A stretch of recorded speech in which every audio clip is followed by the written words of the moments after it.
Hey! This is JJ and Alex. I made a name for myself. I told you I won't be denied. As you wrap up your day, it's time to get your fix of the teams you live for and the sports you love. This is JJ and Alex, presented by G2G Bars on 97.5, the KSL Sports Zone.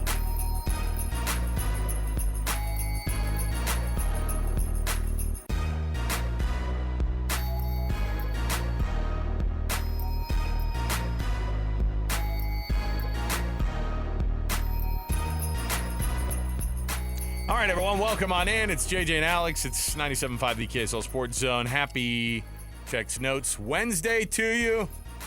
There you go. Hey, it's a Win Ticket Wednesday. If it's a Wednesday, it's a Win Ticket Wednesday in this office. So there you go. JJ, how are things, man, on a Wednesday? Everything good? Well, I'm not eligible to win anything, so You are. other than that, I'm doing great. You're not in your TV getup, which is good. Nope. I think that's good news. Nope, if you're streaming right now, I got a public service announcement on my shirt. Dude, okay, so it's a dare. I was actually thinking about this because, I don't know. Okay, again, our Gen X producer. Is it Gen X? Is it No, late? I'm Gen X. Sorry. Gen Z? Gen Z. Late Gen Z, Do you know too, what I this feel shirt like. means? Do you know what dare is? Yeah, I went through the DARE You program. went through the DARE program? in elementary school. Boom. I feel like dare. Still around, I huh? feel like I don't know if it is or not now. I feel like the dare program and Scouts kind of all went the way of like, you know what I mean? Like at some point we were kind of like, what are we doing here? Every school has like a cop pull up with like a Corvette that says dare on it, and you're like, why does this guy get a Corvette again? It's like, oh, it's trying to get you to not do drugs. Yeah. Of course, man. I know I don't want to do drugs now that I saw this Just say police no. officer's Camaro. Otherwise, Yeah, I don't. I was getting the drugs out, and then I saw the Camaro and said, you know what, not today. Not today. Flushed them right down the toilet. That car is so cool. No I way don't I'm wanna do selling drugs those. anymore. Hey, kids, I'm hip. No, I think my kids have gone through it. I think like, my kids have all done it. I don't know. Maybe they're walking it back. I haven't seen anything recently. I mean, we both have young kids. When was the last time you heard one of your kids talking about it? Never. So that shirt is an ironic shirt then. Is that what's happening? I wouldn't say it's like ironic. It's like wearing a Teenage Mutant Ninja Turtles shirt. Something from the 80s and 90s. Yeah, it's retro. That makes me remember. It's retro. But yours also has a good message. So it's Of good. course. Don't do drugs, kids. Nah, we want to stay clean out there. Don't gamble, don't do drugs. That's our message from our program today. All right? JJ, we got tons going on in the world of sports. We have so many things. And it's everybody getting – I feel like in the last 48 hours, in the last 72 hours, everybody has gotten in trouble for saying things in front of a microphone or approaching somebody and getting in their face. And What's going on in the world today where all these people think they need to do some dumb thing? And it's on behalf of a family member. Hey – or somebody that's famous has some knucklehead in their crazy. family that decides they're going to get involved and interject themselves in the story. When is it that look? And I get it. When you have a famous dad or you have a famous kid. I mean, the Sanders thing is one thing. The Ulbrich thing with the Falcons, that's another thing. The Giannis getting approached at the top of the key after they just got eliminated from the playoffs by the Pacers. By Tyrese Halliburton's dad talking trash, dropping F-bombs on him. Tyrese Halliburton's the most overrated player in the NBA, according to the players. Is his dad now the most overrated dad? Well, I will tell you, his dad might be the most uninvited dad to any of the sporting events going forward. But Definitely not Giannis's birthday party. No. I can't wait to play that audio for you a little bit later. And at this point, I don't know. I just love. People are approaching this, and they're doing it with really, really, I think, some maturity. After everybody kind of steps back, everybody is handling themselves pretty darn well. And so I'm glad about that. I do want everybody to look at Arch Manning and go, this guy has handled it well. Now, it's early. He hasn't actually been the starter at Texas yet. But that's a guy who you look at and you go, he has all the reason in the world to screw it up. He could have transferred 3 times already. He probably, if he were in another family and didn't have the same last name as Manning, he may have, right? Everybody else is. Everybody else is hitting the transfer portal. Arch Manning is, by all accounts, been the kid to stand there. And, to his credit, he took all of the $6 million that Texas was able to give him in NIL money, and he didn't go anywhere else with it. Good for him. Another story today we may get to is the fact that Texas has how much of a payroll? Oh, I don't know. Not the Houston Texans. The Texas Longhorns. I honestly have a $40 million payroll for their players. Knowing how the University of Texas operates and having lived down there and watched the whole thing kind of go, if they were allowed or if it didn't look really weird, they would make it $100 million. You know what I mean? Wow. They really would. That's the kind of money that floats around in the state of Texas. That's the type of respect that the 40 Acres gets down there in Austin. And we're going to kick off our discussion here today with some, now that the NFL draft has surpassed we're past the 2025 version, we're going to get to a way, way, way too early mock draft of 2026. And the players who, as of today, and we're going to mark this one in the calendar here, that on April 30th of 25, we had to have this discussion, and we're going to look back and go, I can't believe that I said this guy, fill in the blank, was going to be, or that the experts said this guy was going to be the first guy taken, or the second guy, or the 10th guy, or whomever. All right? So let's jump in right here. Our program brought to you by G2G Bars. All natural ingredients and no preservatives make the G2G Bar perfect for anybody who needs that quick, tasty, nutritious boost. So all you have to do is go check it out. Costco, Holiday Oil, Maverick, Associated Foods, and many other places in the refrigerated section. We're watching the replay, by the way, of Giannis and Halliburton's dad, and the poor security lady at the for the Indiana Pacers at their stadium doesn't know what to do. You got a 7-foot dude, you've got the dad, and they're going at it, and she's like trying to be like, "Hey, can you step back a little bit, sir? A little bit too little, too late there, lady. That was not the way to handle it. Somebody needed to pull that guy off of Giannis and yank him into the tunnel and never see him again." Let's kick things off, though, with the cut right here. Let's get to our mock draft for 2026. Let's do it right now. It's time for the biggest story of the day. This is what made the cut with JJ and Alex on 97.5, the KSL Sports Zone. I thought that the Saints picked up Tyler Shuck, and they're good now. I thought everything was good. Yeah. They got their future quarterback. They solved that problem. So the mock draft that we're looking at for 2026 actually needs to follow the fact a lot of this has to deal with the fact that you got to predict who these bad teams are going to be in the NFL. And it's hard to do about 2 through 10. It's hard to figure out who's going to be bad kind of in the middle. It's hard to figure out, and there's some teams who have given up their picks, here and there, and they're going to have to give them away, and they're going to have to take some of these draft picks and move them around. But I think it's pretty universally known that the worst team in the NFL next year feels like back to the old school, the way that you and I grew up, JJ, which is watching New Orleans Saints games with people wearing trash or wearing the paper bags on their heads. Coached by Bum Phillips. Am I wrong? No. The Saints are supposed to be. They're going to stink. By all measurements, the Saints, who are in a bad cap situation on top of all of this, they are likely going to, I think the most predictors have them finishing between 2-15 and 3-6, or what would it be? And then 3-14. So 2-15 will get you probably the number 1 overall pick. And the number 1 overall pick in next year's NFL draft appears to be Arch Manning. And of course it works out the way that he could go to the same franchise that his grandpa did back in the day. Arch Manning becomes the second Archie Manning to go to the Saints as the number 1 overall pick. We haven't seen this guy take meaningful snaps, JJ. The reality is we haven't seen him take meaningful snaps. No. Are you comfortable? Not as a starter. Are you comfortable saddling this kid that we have for the past, checks my watch, 4 years have been talking about Arch Manning and what the type of impact he's going to have on the game? Is Arch Manning the number 1 overall pick for next year's NFL draft? He probably is, but he shouldn't be. Why? Because you want him to go 2 more years? Do you think that he could do well? He shouldn't play 1 year in college. I mean, look, I know he's been on the team. He's going into his 3rd year in college. Yeah. I get that.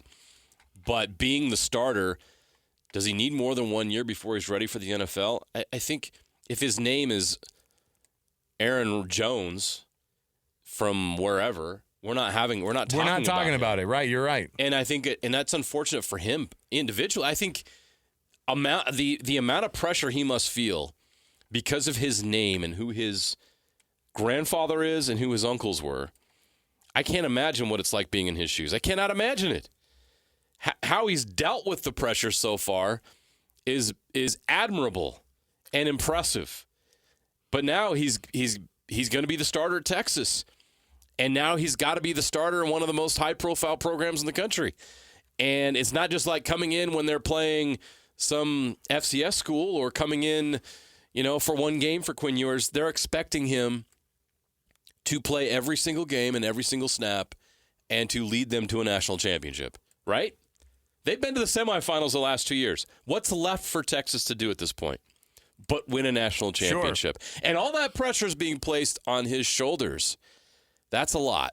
So do I think he should be the number one pick? No. I'm sure there's some better talent that's better prepared to have success in the NFL. Honestly, what's going to end up happening is you're going to see what we do every year, which is you're going to see our opinions change on who the best, quote-unquote, best quarterback is in the country. I think that if we were to really look at it and to really handicap it, I don't know if we would have had – I don't know what the mock drafts of 2024 looking forward to 2025 were. You know what I mean? Like what in terms of who we thought the next person was going to be, we made guesses. It changed dramatically, right? We put Will Howard at like the number. I say we. Shedeur Sanders was number one, or Travis Hunter. I don't think anybody saw Cam Ward's rise. Cam Ward was maybe like a zero stars further down the quarterback kind of list. I'm even saying like last year, even though everybody kind of knew. I mean, he's going to Miami, right? But a lot of people. Nobody thought Cam Ward was going to be the number one overall pick. But no one was exactly right. No one was throwing that type of hype at him, right? So how would he have handled that? Okay, so that's insane. Here's how far reach of our. He had no pressure at Miami last year. Here's how far of a reach that we go when it comes to talent and trying to guess talent going forward, because it's actually easy to look at defenders. Guys like Anthony Hill Jr. out of Texas, who's a guy who, for the last 2 years, if he would have gone in this draft, I mean, he could have gone in this draft in the first or second round. He would have. So you know what kind of guy you were going to be getting from there. These defenders, tackles, and edge rushers and things like that, you'll see people rise to the top other than that. Offensive linemen, for example. It's pretty hard to see a guy go from the hype that they're starting to get as offensive linemen, and then just fall off the face of the planet the next year. Yeah. They tend to be a pretty steady force when it comes to this. Quarterbacks are an insane thing to handicap, as is evidenced by the number 2 overall pick, according to this mock draft to CBS Sports, that has Drew Aller going as a quarterback from Penn State. This is the same guy who, was very mid during much of his career. He takes Penn State to the semifinal last year, and then ends up, I think he had a nice playoff. Penn State overperformed. I think we can all agree. Yeah. They overperformed. They won games. They won multiple games in the college football playoff. People were thinking they were the third best team of all the Big Ten teams, and they were the ones who, besides Ohio State, it was Penn State, Ohio State. And if you were thinking that that Oregon was going to be the top of that thing, I mean, you could have guessed that it would have gone that way. But Drew Aller, I don't think has done much to prove that he is the next guy. However, the Cleveland Browns will probably take a quarterback next year again in the first round. This is after they've taken Dylan Gabriel and Shedeur Sanders. Now, this could change. If Shedeur Sanders and or Dylan Gabriel show an insane amount of development immediately and become the next Jaden Daniels, good luck, then you're not talking about drafting a quarterback if you're Cleveland. You're also talking about Cleveland being extremely bad to be able to get to that number 2 spot. Now, part of it is that they're taking the draft pick from the Jags, right? Aren't they taking the Jags next year? They get the first-round pick of the Jags. So the Jags might be really bad. And so if the Browns and the Jags are bad, either way, the Browns are going to be able to pick pretty darn high. I don't know if taking another quarterback in next year's draft is going to be the thing that you're going to want to do, but at the same time, I don't know what their other options are. Well, the Browns, let me explain this for people that don't understand. NFL teams take guys in the first round, and when they do so, they're on the hook for a lot of money. Mm-hmm. So they only do that if they expect that player to either be their starter year 1 or year 2. But you're taking that guy believing he's your franchise quarterback, he's your starter, because the money dictates that. You can't afford to give somebody $20+ million in the life of their first 4 or 5 year contract, plus that you get an extra year on that contract if you take them in the first round. You're not taking a quarterback in the first round unless you believe he's your guy. So that's why you often see so many quarterbacks taken early that are the top prospects. Like this year, the Titans went Cam Ward number 1. They believed he was their guy. Mm-hmm. The Giants moved up into the first round, not only to get Jackson Dart, but to get that 5th year on his contract, that team option on his contract, and get the most value out of his rookie deal because they believe he's their franchise quarterback. Doesn't mean he's going to play next year, but they expect him to play year 2. I guarantee you that. The Browns took quarterbacks in round 3 and round 5. And yes, one of them is Shedeur Sanders. They could cut Shedeur after next season if they want to. And it's not going to cost them much because he's not making a high amount of money. Right. Mm-hmm. So you're thinking, could the Browns take a quarterback next year? They absolutely could. If they have the number 1 overall pick and they can take Arch Manning, they will take Arch Manning. They don't care who's on their roster. And Shedeur Sanders, even if he wins the starting job, financially they don't have a massive obligation to him. It's a tough business, the NFL is. Yep. And so every draft's different, and teams will take whoever they want in that first round that they think is going to give them the most value. That's why you always say best player available. So, yes, to answer your question, the Browns could take a quarterback next year if they're number 1. They could take a quarterback if they're number 5 because they're in a position financially to do so. Yep. According to this mock draft, by the way, Utah fans should be extremely excited by the pub that these two guys are getting. But according to this mock draft, the Utah football team has 2 first-rounders next year. They're both offensive linemen. Take a wild guess. Spencer Fano and Caleb Lomu, both going in the first round according to most mock drafts that you've seen. Sometimes Caleb Lomu might fall out because it just depends on the need of some of these guys, but he's a tackle. But he's a second-day guy. Minimum. He's probably at least a second-day guy, but most of these mock drafts have him kind of late first round. Yeah. Every mock draft has Spencer Fano as a top 10 guy. The Athletic mock draft has Spencer Fano number 3 overall.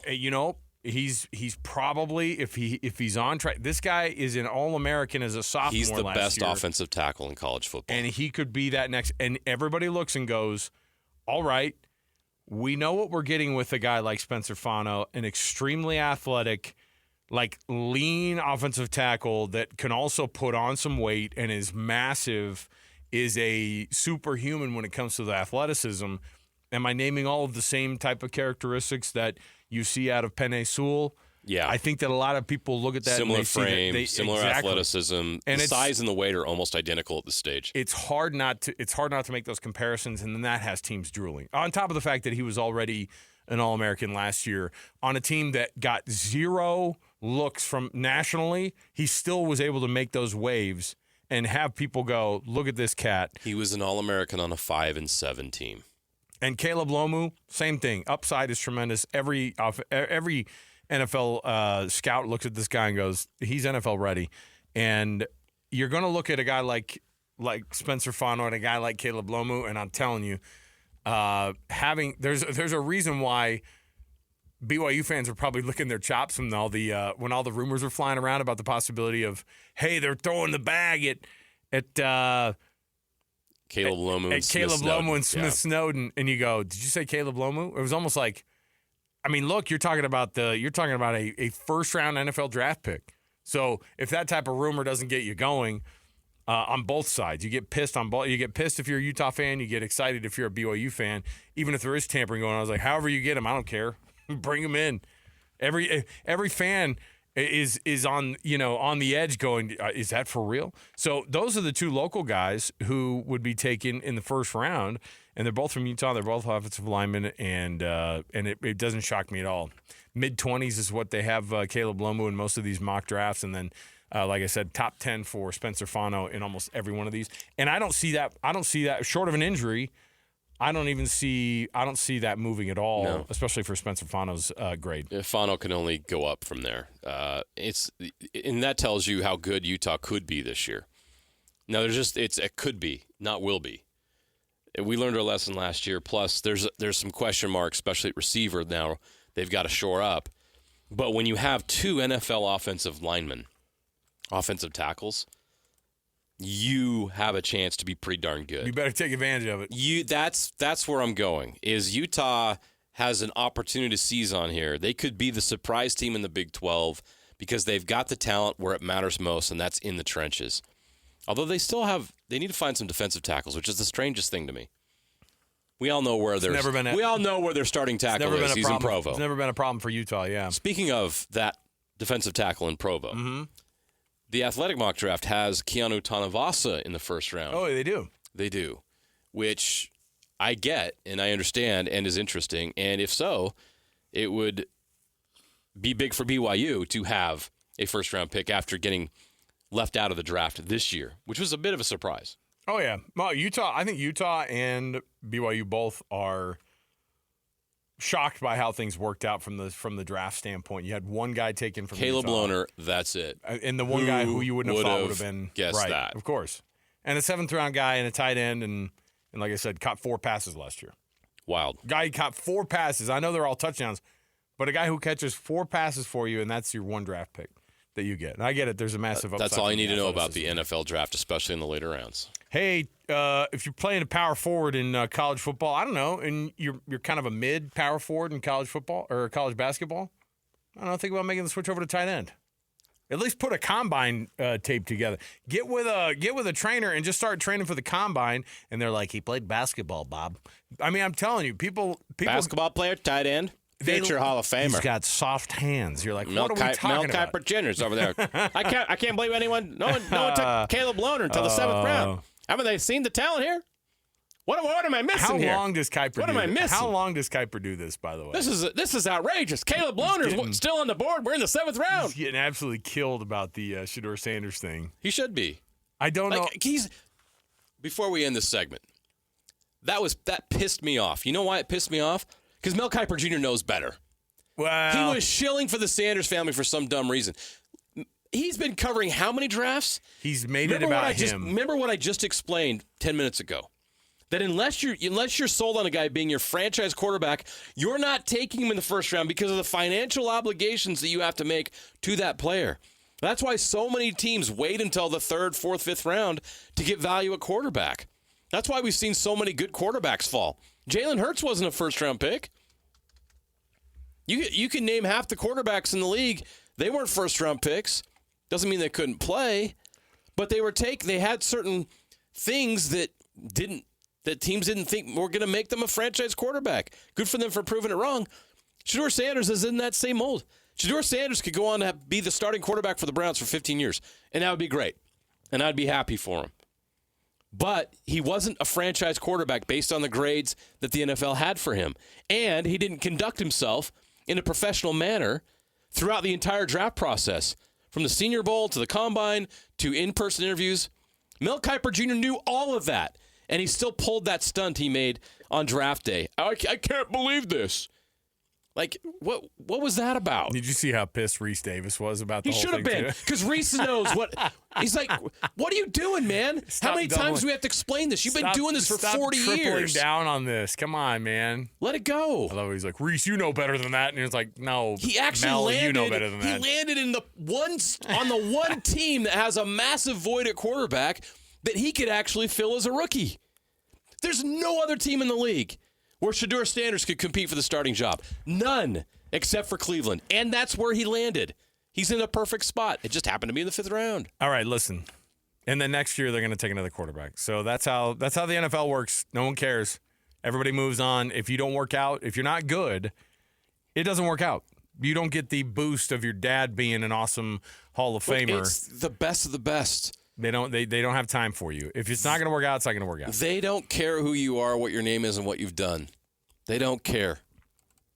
All right. He found out the hard way. We're going to take a break. All across every front page of every different sports media outlet, the Utah Hockey Club has found its way onto it found its way onto all of the mentions on the headlines.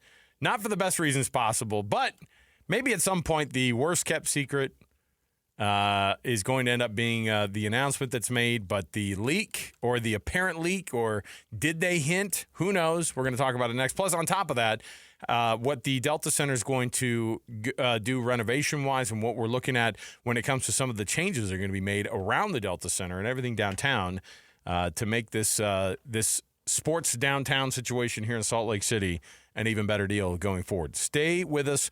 We've got more. Trajan Wealth brings you this portion of the program. TRAJANwealth.com for all of your trusted local needs in retirement. Trajan Wealth bringing you this portion of the program. We'll come back. We've got more to go. Stay here. 97.5 the KSL Sports Zone.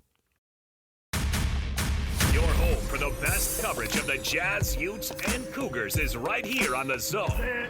This is JJ and Alex, presented by G2G Bars on 97.5, the KSL Sports Zone.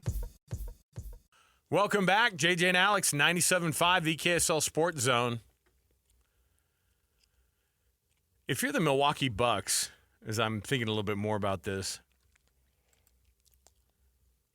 are you actually like, is the Giannis thing with Tyrese Halliburton's dad, it's kind of nice because nobody's talking about how bad your last few years in the playoffs have been?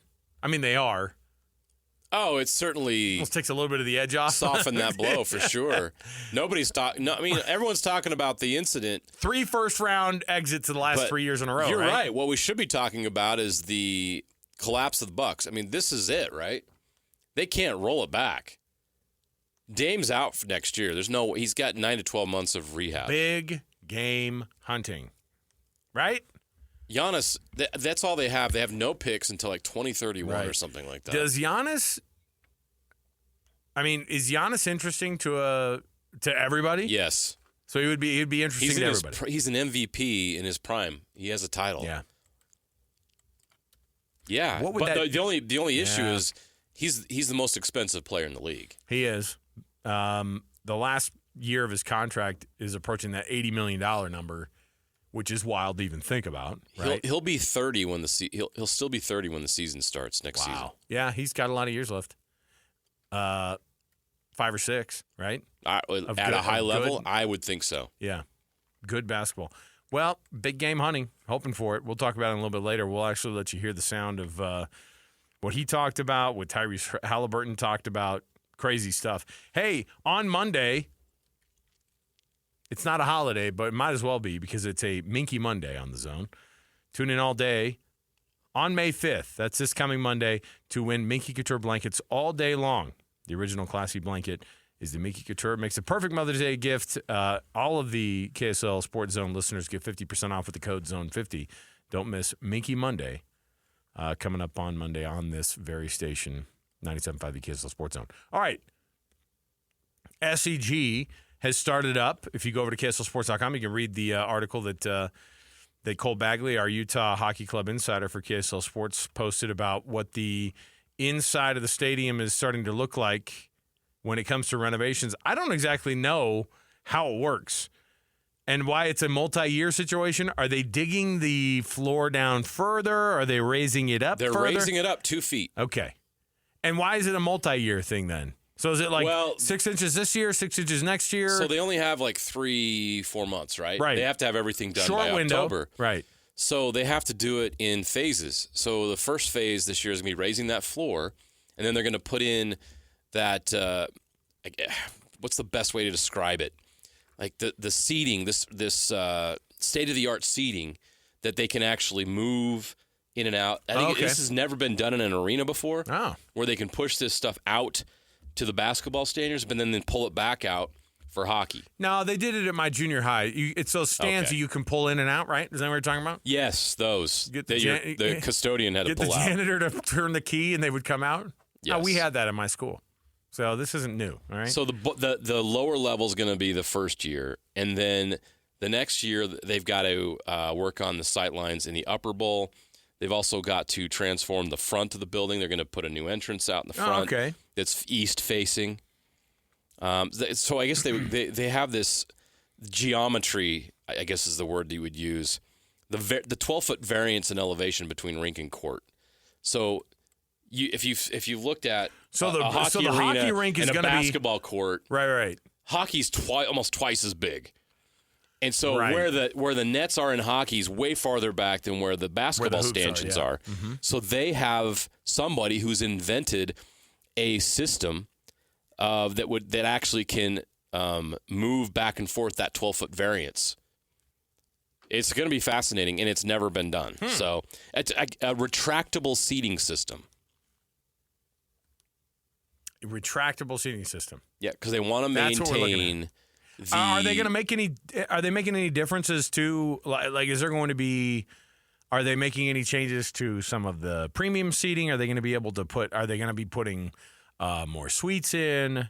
Have we heard anything like that, or is it just the? Is it just the sightline stuff that's going to end up getting fixed? I think They did the $100 million like renovation not that long ago, and obviously you don't want to just kill all that, but you do have to make it to where you can accommodate a hockey team. Obviously, think about how wild it is. A few years ago, it was just like, hey man, we just have to put this together for one hockey game a year. Yeah. The preseason matchup between the Kings and whomever, right? So, to answer your question, there will be new premium spaces available on level 1. A 12% increase in restroom capacity, which is very important. Steve Ballmer just to got note. excited hearing about that. Steve Ballmer! Are the Jazz going to put more toilets in?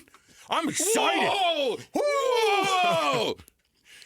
Look, you know how you could also increase it by 12% for bathroom space? Go back to the trough urinal. I've been saying it for years. Alex, our producer, do you know what the trough urinal is? Is that the one that's just like out in the open? Yeah, it's out in the open. Oh, yeah. Everything's It out looks there. like a sink. Hey, Yeah, where you have to stare at each you're other in the staring at eyes. a guy. You got to staring- look him right dead in the You're eyes. staring at a guy. How's the game going for you? Great. We're at a football game. We don't care about privacy. Look me in the eyes like a man. It's like the old, the old locker rooms were, hey, everybody's going to shower under this one spigot and everybody's going to tinkle in this one trough. Sorry. Get used to it. What are the ladies going to do? They'll figure it out. So, no, they're not going to go back to the trough system. But No. They So are that's gonna be- okay. instead they're going to get 12% more bathrooms. That's great news. 4 dehumidifiers to make sure that the ice conditions are premium. hey, now. Got to have that. You don't want anybody. you don't want the warped floor. No, and you don't want who had the terrible ice? Nashville. Oh, Remember yeah, that? they had to fix that pit. Nashville's ice sucks. I've said it for years. So there's a little trash talk for you hockey fans out there next time we play Nashville. Your ice sucks. Well, it was weird because I had to explain to my kid. They're like, yeah, they said there's a dent in the ice. They're like, a what? Yeah. No, like a pit. There's a hole in the ice. They got to fill it. Why? Because it was the last home game of the season. The Predators wanted to forget about the season, and they're like, I don't know, we don't need to take care of the ice. There's gonna be some bumps out there. It's like playing out in Canada in the wilderness. It'll feel like home. All right. They're also going to add a 450 stall parking structure. So now that's where- probably the next year. So tell me where that's gonna end up being. Based on the rendering I saw, the northwest corner The northwest corner of the Delta Center closer lot. closer to where. So they're going to take out those. I see what you're saying because there is a big chunk of space right Yeah. there. And are they going to be shutting down any parts of Third West? Do we know anything about what the Third West, the stuff that was bought yesterday? Nothing or not bought, about but that has been released as Okay. far as specifics. I'm waiting for those renderings. I love renderings. I love a rendering. We love renderings. Hey, Give and us if you- some renderings. Hey, you know what? If you're going to do the rendering too, let's leak some info. You know what I mean? Well, I think somebody did yesterday. That's what I wanted to ask you was now, I think the worst kept secret in all of sports has already been that the Utah Mammoth may be the mascot already. And it was it the team's YouTube page? Yes. That for a brief moment was trying out what the look would have looked like. They accidentally hit the go live button or whatever it was. Is that what we're talking about here? Some intern accidentally hit go live and they're like, it's up on the website right now. Take it down. Immediately take it down. It's like, whenever companies have to delete something that they just tweeted out, and I know that the club won't confirm whether or not Mammoth is going to be the team mascot, and that's fine. That's fine, because I know they want to do an official announcement. At that point, frankly, and I'll say this, the news is across every website, all across every national, every local has a headline of Utah Hockey Club may have leaked its mascot. And guess what? All that is good news for you. People are talking about you when it's the offseason. Yeah. That's what I look at it like. Who cares? guess what? When it comes down to it, is it going to change anything? No. Are you really going to be like, but you ruined my chance to really roll out what it was going to be? Nobody really cares that much, all right? No, they care about the mascot. That's not what I'm saying. That it leaked a little bit, no one cares about, right? No. Everybody sort of knew, I think, from the get-go. They'll still have their day. They'll have their official rollout. I imagine it's going to be around the draft in late June. It's not going to be in October because they'll have it all ready to go for the draft. It'll be ready to go, and they're going to make that announcement, I'm assuming, like you said, during the draft or by the draft or on the day of the draft. Which, by the way, is less than 2 months away. Are we doing a full 7 hours again? Hey, we are not. We are not doing 7 hours of draft. We're doing 7 hours of draft. We are not. NHL draft day. Thumbs down. Thumbs down, Lloyd. Said, yeah, you're doing it. Thumbs down. Anyway, I'm going to put I think Hans and Scotty are doing it. I'm going to do my vacation request. I think DJ and PK are doing it. Look, because it's not just draft day, JJ. It could be the mammoth reveal day. All right? Double the breaking news. You're going to be doing news hits on TV on top of the fact that we're going to be doing 7 hours of radio. Good. That'll be fun. So I'm not worried about whether or not do I think to myself, oh, we maybe have already known what the mascot is a few months ago. It's all been ruined for me. This isn't your Christmas present you're finding in your parents' closet accidentally, okay? Oh, that is the worst. Well, if you're like me, you were searching it out when you were a kid. Yeah, but then hey, and then you have to I'm talking about the after. Oh, and then you have to pretend like you're excited about it. Oh my gosh! You ruined it. How did you know? Or your brother gets it and you thought it was for you? Oh, boy. That's always bad. That's double jeopardy. Not that that's ever happened to me. All right. So the hockey club, it looks like they may be the Mammoth. We can't officially say it. We didn't need a YouTube channel leak to get that, right? We all know what's coming. Can you guys And listen? It's great. I think it's going to be fun. Hey, fans, between us, without Ryan Smith and Ashley Smith listening right now, can we just pretend like it's like, oh, just act as surprised as you can the day of, all right? Oh, my gosh, the Mammoth? I'm shocked. Okay? Put on your best fake shock the day that they reveal it, and all will be forgiven. No one's going to. Here's the question. Did somebody lose their job over this? No. I hope not. No. You sure about that? You sure about that? You sure about that? Maybe.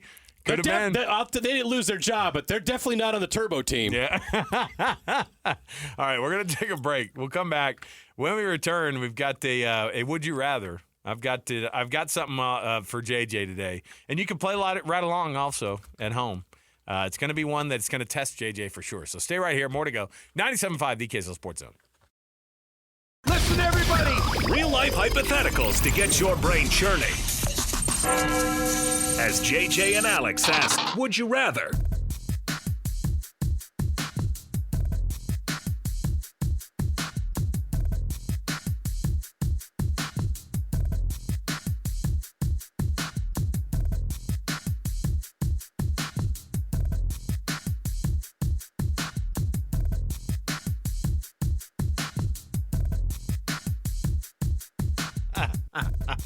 Oh, it's terrible.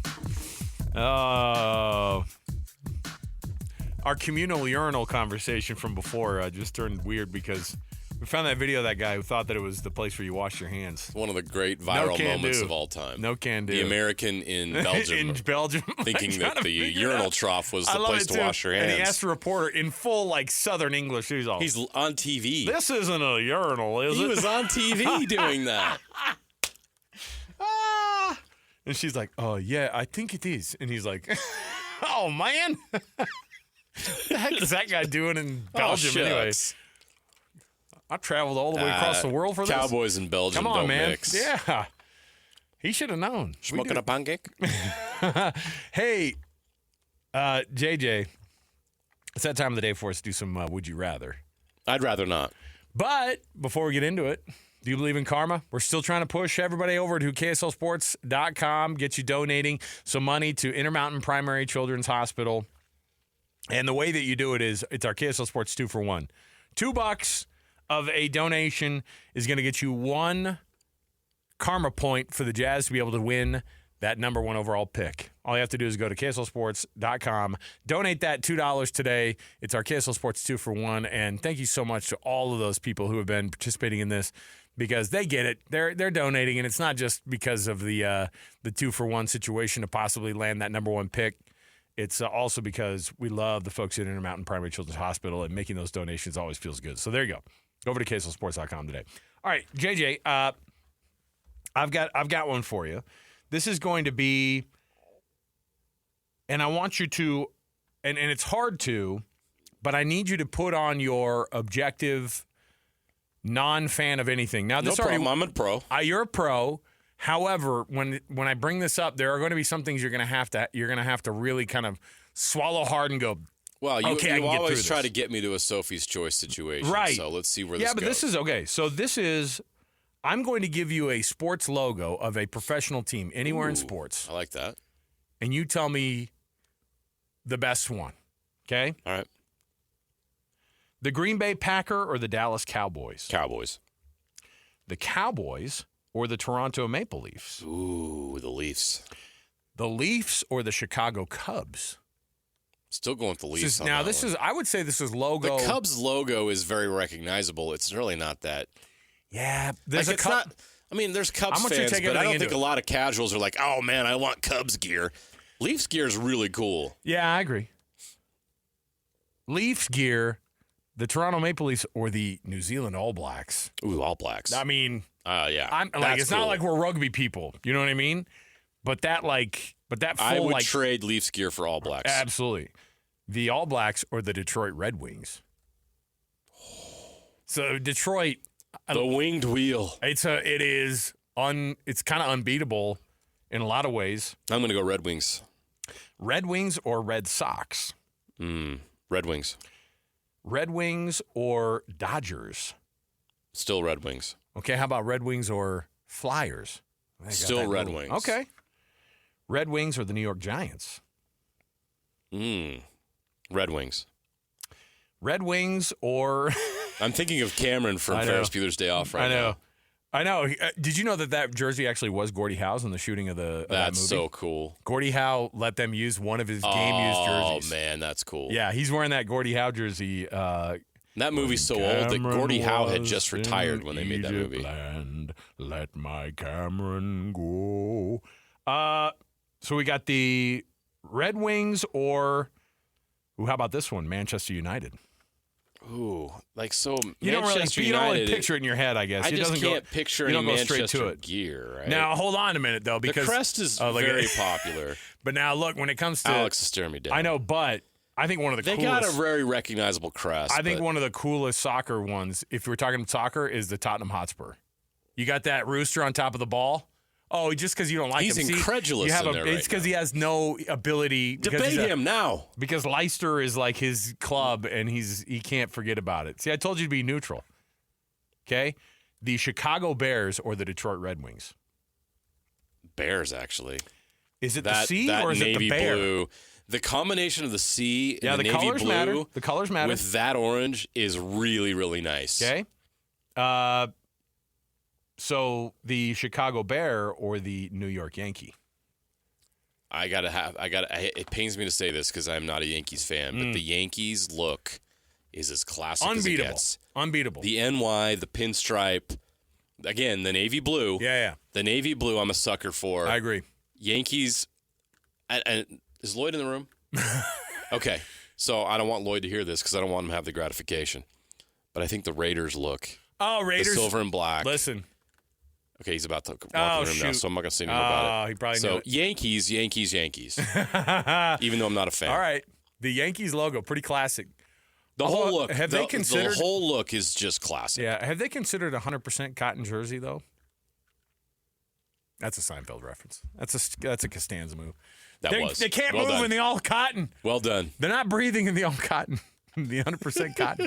All right. Let's take a break. We'll come back. We've got more to go around the corner. So the winner was the Yankees then? Yeah, I think that's a pretty good winner. Close second are the Raiders. Yes. In your book. Okay. All right. We'll take the break. We'll come back. We've got more to go around the corner. Let's have a little chat about this Giannis and Tyrese Halliburton situation. You'll hear Giannis's words post-game last night in the press conference. And this took over. You didn't even know who won the series, I think, after everything was said and done.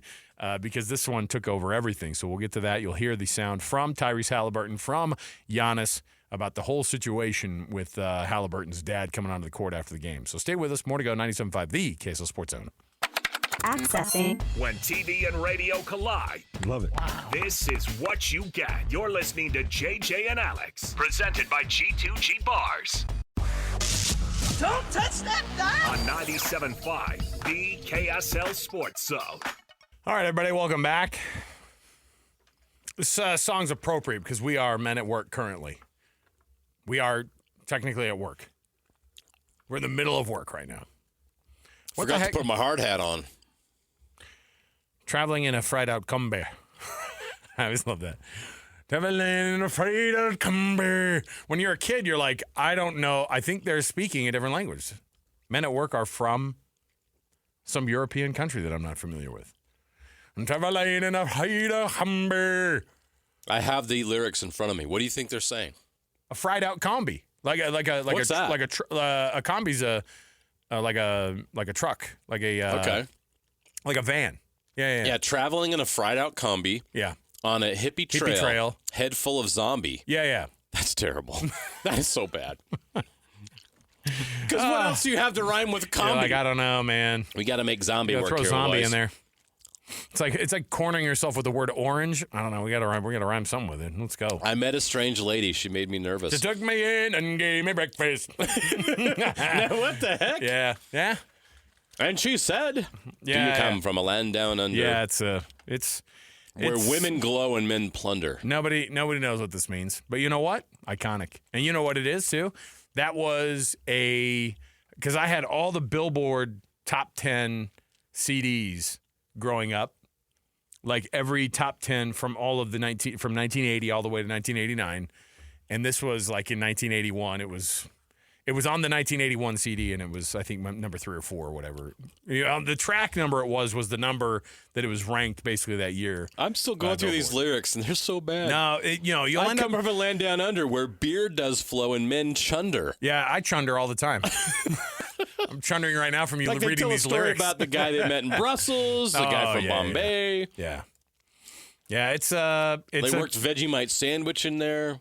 Yeah, All the Australian stereotypes are in There you this go. song. fried out combi. All right, welcome to the program, by the way. Yeah. If you thought we were going to get a full breakdown of the Men at Work lyrics, you got it.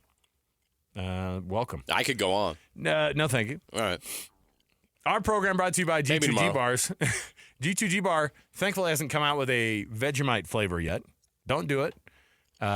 The thing that sets apart the G2G Bar is it tastes phenomenal. So give it a shot today. Don't ruin it with Vegemite. I know. Don't do that. Costco, Holiday Oil, Maverick, Associated Foods, all in the refrigerated section. Give it a shot today. There you go. Let's kick off the hour here with the cut. Let's get into this weird, the most wild exchange.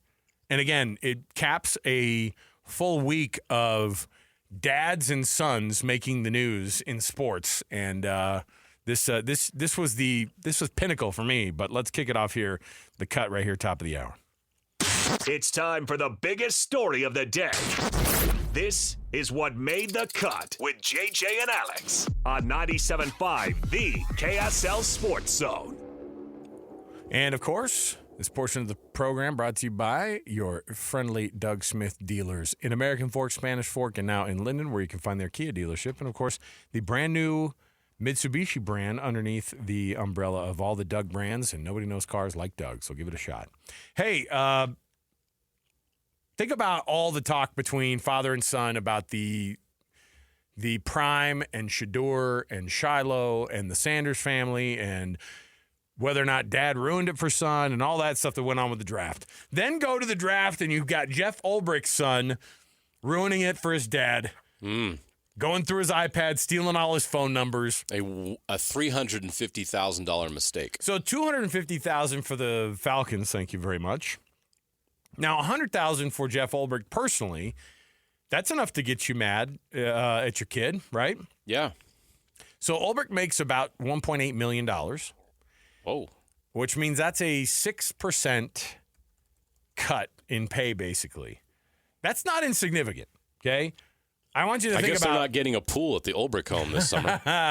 They've got one already, I'm sure. But it's really weird because, and we'll get to that Ulbrich situation, but that on top of all the other father-son weirdness across sports hit peak last night when Giannis Antetokounmpo and the Bucks blow a 17-point lead in Game 5 and end up losing the series in a gentleman's sweep to the Indiana Pacers. It was 3-1, wasn't it? It was a 4-1 or 4-1. So 4-1 series. Pacers. And you didn't feel like, and especially after Damian Lillard goes down, this was a struggling. It was over at that point. Yeah. Might have been already. After the game, as soon as it went final, and there's chaos that ensues right after these games, and I'm sure every security and stadium protocol security teams are all going over what the protocols are now after what happened last night, which was Tyrese Halliburton's dad immediately gets in front of Giannis. So Tyrese Halliburton's dad, imagine if your dad rolls up and has a towel that's got Tyrese Halliburton's face on it, and he's got his number, and he's waving it in front of Giannis, and apparently dropping a few F-bombs here and there about, this is what we effing do and all this stuff. Giannis described what had happened. Here's what he said in the post-game press conference. I think it's good to hear all of it in context so that you understand kind of where Giannis was coming from, because he had a lot to say about it, and he said it very, very well. Here's what Giannis said about the interaction after the game, after they were eliminated from the playoffs for the third year in a row in round one. Here's what Giannis had to say about it. Nothing. And this is the last time I'm going to say. I won't talk a lot. We lost the game. It doesn't really matter. One thing I'll say is that I believe like being humble in victory. That's how I am. Now there can be a lot of people out there that are like, no, when you win the game, you got to talk. It's a green light for you to be disrespectful towards somebody else. I disagree. I've won the championship. They haven't. Okay? And that doesn't even say anything. I'm not trying to minimize their effort. But I remember when I won, my mom, that she's never missed the games from February 11th or 13th when she came in Milwaukee against the Knicks. She never missed a game. When we won the championship, I remember my mom, she was scared to cross. She was like, am I allowed to come and hug my son? I see, except now my brother does media. For this year, he wants to come back and play. But like, except in that, you've never seen my family like see courtside. See, this is not something that we do. We don't. I try to keep my family away from the game. But losing the game, emotions run high. Having a fan, which at the moment I thought he was a fan, but then I realized it was Tyrese's son, which I love. Tyrese, I think he's a great competitor. He was his dad, sorry. Coming in the floor and showing me his son a towel with his face. This is what we do. This is what we effing do. This is the F we do. This. I feel like that's very, very disrespectful.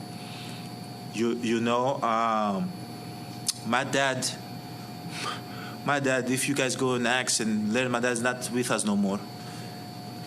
My dad used to come in the family room and was the most respectful person ever. When you come from nothing and you've worked your whole life to sell stuff in the street, and your whole life you'll be scared of the police of deporting you and sending you back to your country. You have to protect your kids with all means. You create this mentality of being humble your whole life, to not kind of disrespect anybody, not make the tension high, the emotions high, so anybody can snitch on you, say something bad about you. So when he came here, I remember I was like, Dad, why are you so humble? Why you go to the family room? You don't even say a word. You sit in the back. Why are you like that? Don't worry about it. Don't worry. That's how I grew up. That's what I had around. So when I see other dads, which don't disrespect me, maybe if my son play basketball, I might be in the court. I might be the one on the court, and like 20 years later, you can play this interview and say, Giannis, you're contradicting yourself. But we'll see in 20 years. But I'm talking about right now how I feel. Having somebody's dad, which I'm happy for him, and I'm happy for his son, and I'm happy that he's happy for his son. That's how you're supposed to feel. But coming to me and disrespecting me and cursing at me, I think is totally unacceptable. Totally unacceptable. Okay? And I'm not the guy that points fingers, because in my neighborhood, snitches get stitches. So I don't want to say something, for him to say, to get fined or anything. But it's not respectful. I talked with him at the end, and I think we're in a good place.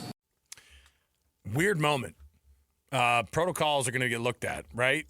And if you're Tyrese Halliburton, you're mortified because the competitors are you and Giannis, right?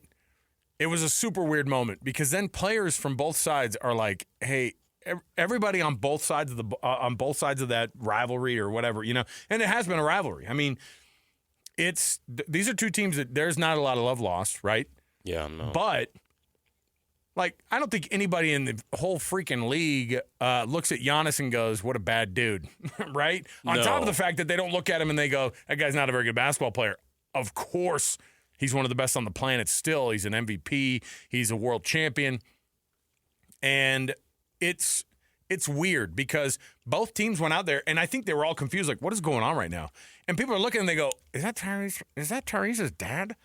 And I mean, if you're Giannis, all you could do is do what he did, which was he kind of got in the guy's face and was definitely like, what are you doing? Like, are you seriously coming up to me? I don't even know who you are. I'm sure that Giannis probably didn't even know who his dad was, but he's coming up to him. And at that point, you're thinking to yourself, maybe he did recognize him, but either way, it's just a fan on the court at that point, right? That's the way you got to treat it. In the heat of the moment, you may not know the difference. I don't even care if it is Tyrese Halliburton's dad. It's just a fan of the team on the court. And we remember a famous incident involving the Pacers organization not too long ago. Ooh, Malice in the Palace. That got out of hand because players and fans got into it. Okay. If you're Tyrese Halliburton, you are rightly mortified. And I think he tried to rectify the whole thing as well. And here's what he said, because he was shown the video afterward, and I'm certain that despite the fact that he was glad that he won this battle, the overall war is certainly a lot more than just what it was shown on the court last night. And certainly Tyrese Halliburton knows the position of Giannis Antetokounmpo in the league, and here's what he said. As far as the incident between Giannis and my pops, I had no idea it happened until I got to the back and was showed the video. Me and my pops have talked about that, and I don't agree with what transpired there from him. I think basketball is basketball, and let's keep it on the court. And I think that he just got excited, saw his son make a game winner, and came on the court. But I think we had a conversation, and I think he just needs to just allow me to just play basketball, stay over there. I'll come to him to celebrate. But I think it's the emotions of the game just got excited there.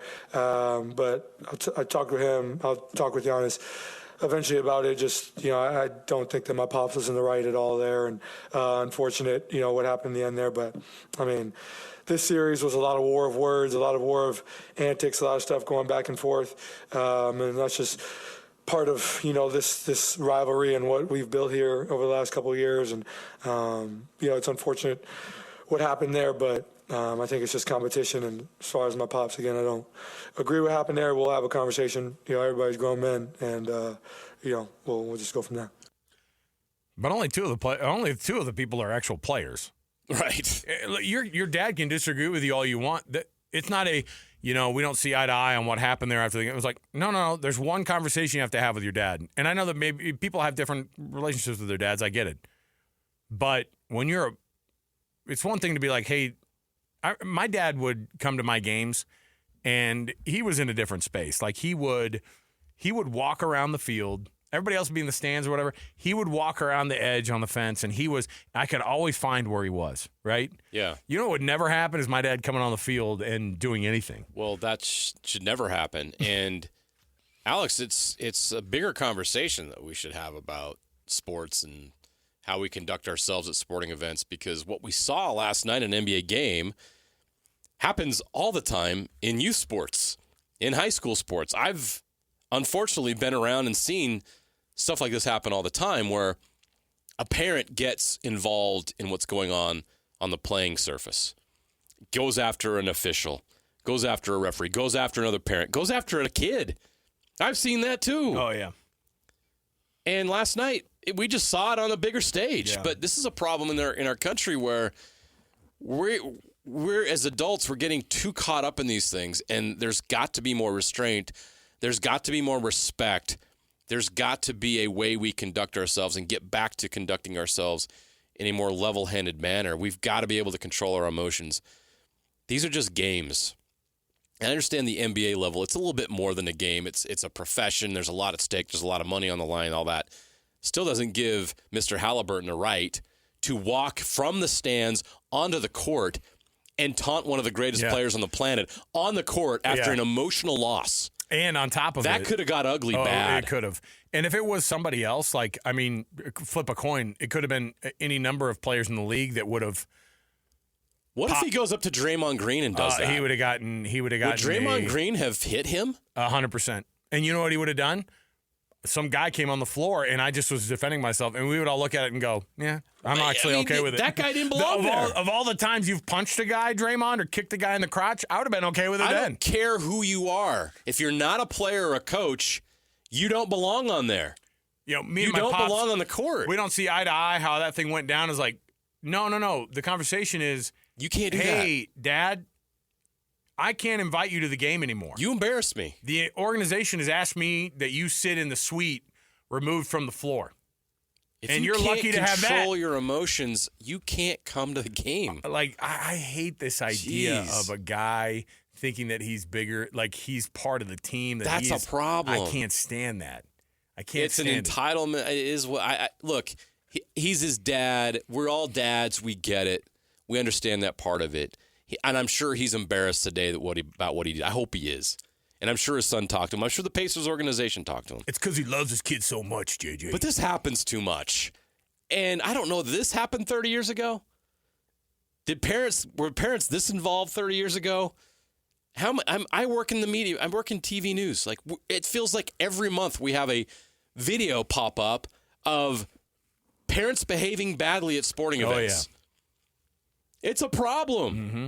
It needs to be addressed, and hopefully this creates some more awareness about that. Like a reminder, all of us, like, remember how you're supposed to conduct yourselves in these moments and in these places and things. Like, you got young people watching you. You got a lot of people watching you. Like, behave yourself. All right. So, who's the most annoyingly supportive of their kid? Is it Coach Prime or is it Tyrese Halliburton's dad? Remember LeVar Ball? Oh, LeVar Ball! Look, again, let me stress this. The irony now of the guy selling shoes. I love that these fathers are so involved in their son's life and they're there every step of the way. I have no doubt Mr. Halliburton's a great father. And how proud he must have been last night as his son made a game-winning shot in a playoff game. I get that. I actually applaud Coach Prime. That dude has done everything he can to raise his boys the right way. And I actually think that Prime runs his program in a very good way. Like, he teaches those kids a lot of good principles and things. You ask any head coach here, they respect what he's doing there. Same with LeVar Ball. He was just trying to – he got a little caught up in the fame and notoriety he was getting from it. But ultimately, all he wanted was best for his boys. And they've become very successful in different ways. That's to be applauded. But it makes no excuse to do what you do just because you love your boy. You've got to understand where the line is. You've got to understand. And that's a reminder to all of us who have kids who play in youth sports, high school sports, whatever level it is. There's a line you cannot cross. And Mr. Halliburton crossed it last night.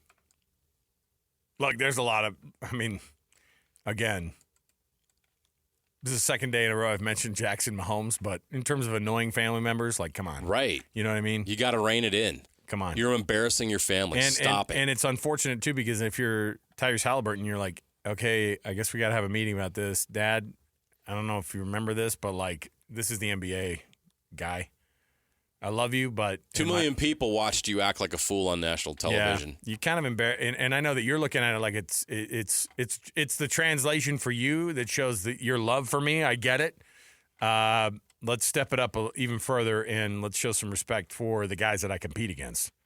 right? And that is a moment at the end of a series where respect must be shown. Because then Tyrese's effort gets minimized. Yes. Ironically, we're not talking about Tyrese Halliburton's game-winning shot. No. We already know who won the series. You moved right on. We're talking about his dad. How selfish is that? Yeah, it's bad. How selfish was that of his dad to do that, to make that moment about him? Yeah, I think you're right. Worst family member of the week then? Is it Ulbrich's kid, though, still by a by a landslide? Mile. that little twerp. He cost the Falcons too. I mean, we mentioned Cameron from Ferris Bueller's Day Off. Mm-hmm. I don't know how much that car cost that he ran off the side of the mountain. Remember that scene in that movie? Oh, yeah, and he goes, "It's okay." I don't know how expensive that was. He's gonna have to come home. We're gonna have a little chat. But have any of you out there had a kid that made a $350,000 mistake that they can't pay for? Boo. Yeah, have you had a kid cost you $100K? Woo!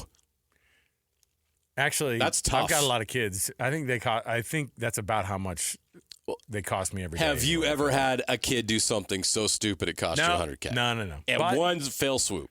Nope. No. Over time, sure. Yeah. All right, we'll take the break here. We'll come back.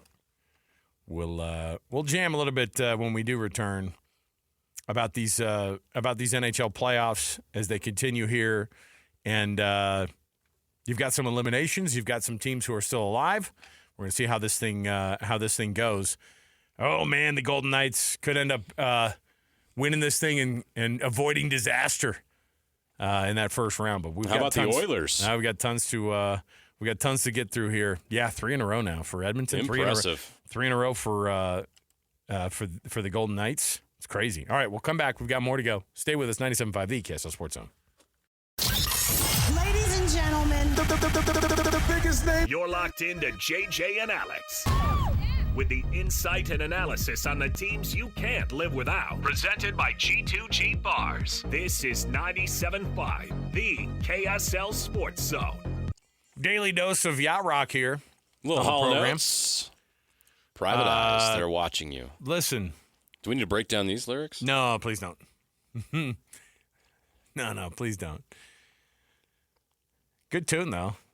And Hall & Oates, are they the kind of guy, did they not get along? Were they guys we didn't? I've heard that. I think a lot of these, these groups where these guys are just massive egos. That's why it's commendable. Because who does Oates think he is? Nobody even knows what his first name is. Oh, I guess it's John. Yeah, everybody knows Daryl Hall, right? What does John Oates do? Play the bass? Yeah. Dude, you're John Oates. He's got that. Take a back seat, bro. He's got that goatee. He's got that beard. Looking nice. Hey, I was looking, too. I was like, it's commendable that these professional athletes who are the biggest egos on the planet, I think musicians included. Musicians are big egos, but I think that athletes are an even different level. Would you agree? I don't know. There's probably some musicians out there who, I think beat all that. Especially when we were growing up, the rock and roll stars, their egos were just out of control. Yeah, and it broke the band up. Always. And we've seen egos break up teams, but for the most part, superstars even know, hey, man, I'm Giannis. I can't take my team past the first round. I know I'm one of the best players on the planet. The Nuggets, I know they're up 3-2 in the series now, but, they could easily get eliminated in this first round. You know what I mean? They could have been. Yeah. And they've got the best player on the planet on their team, right? And so, and SGA is really good. He's the MVP probably of the league, right? Doesn't work unless they have the depth that they do. The team situation with them works. So some of these guys are able to go, I know I'm the best on the team, but that didn't mean much, There are no solo artists right. in the NBA. No. Ask the Spurs, too.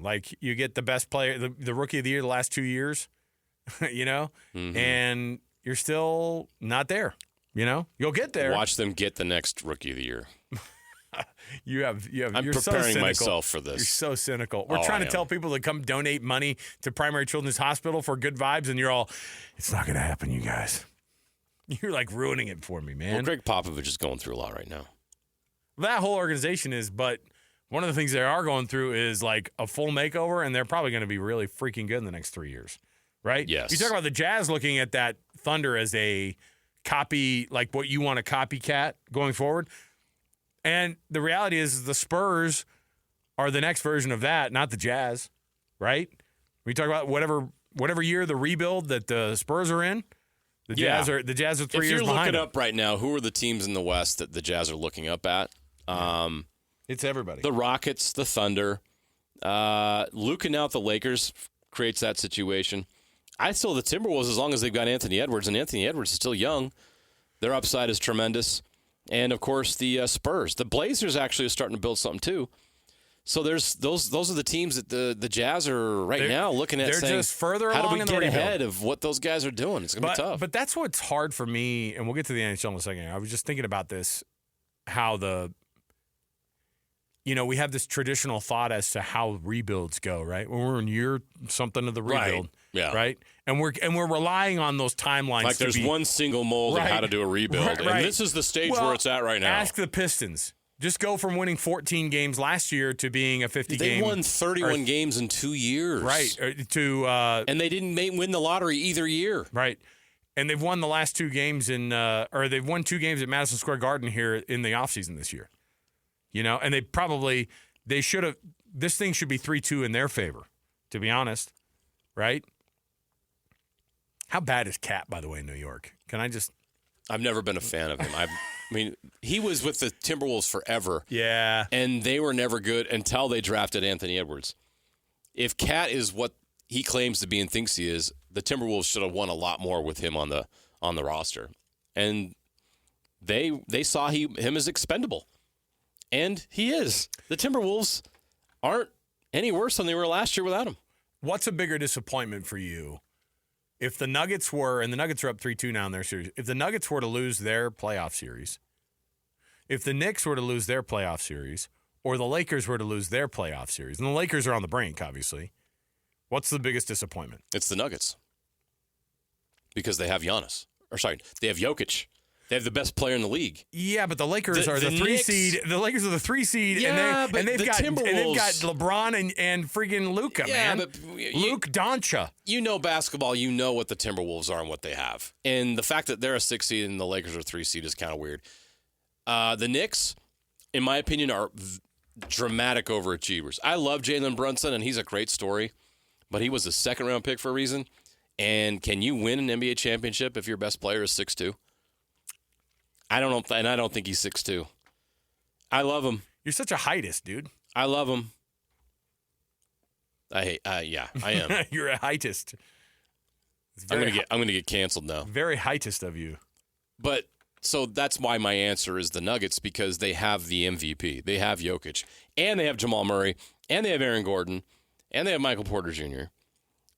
I mean, when they won the title, you could honestly say they had the best starting 5. They had Kentavious Caldwell-Pope with that group, too. They dramatically miss him.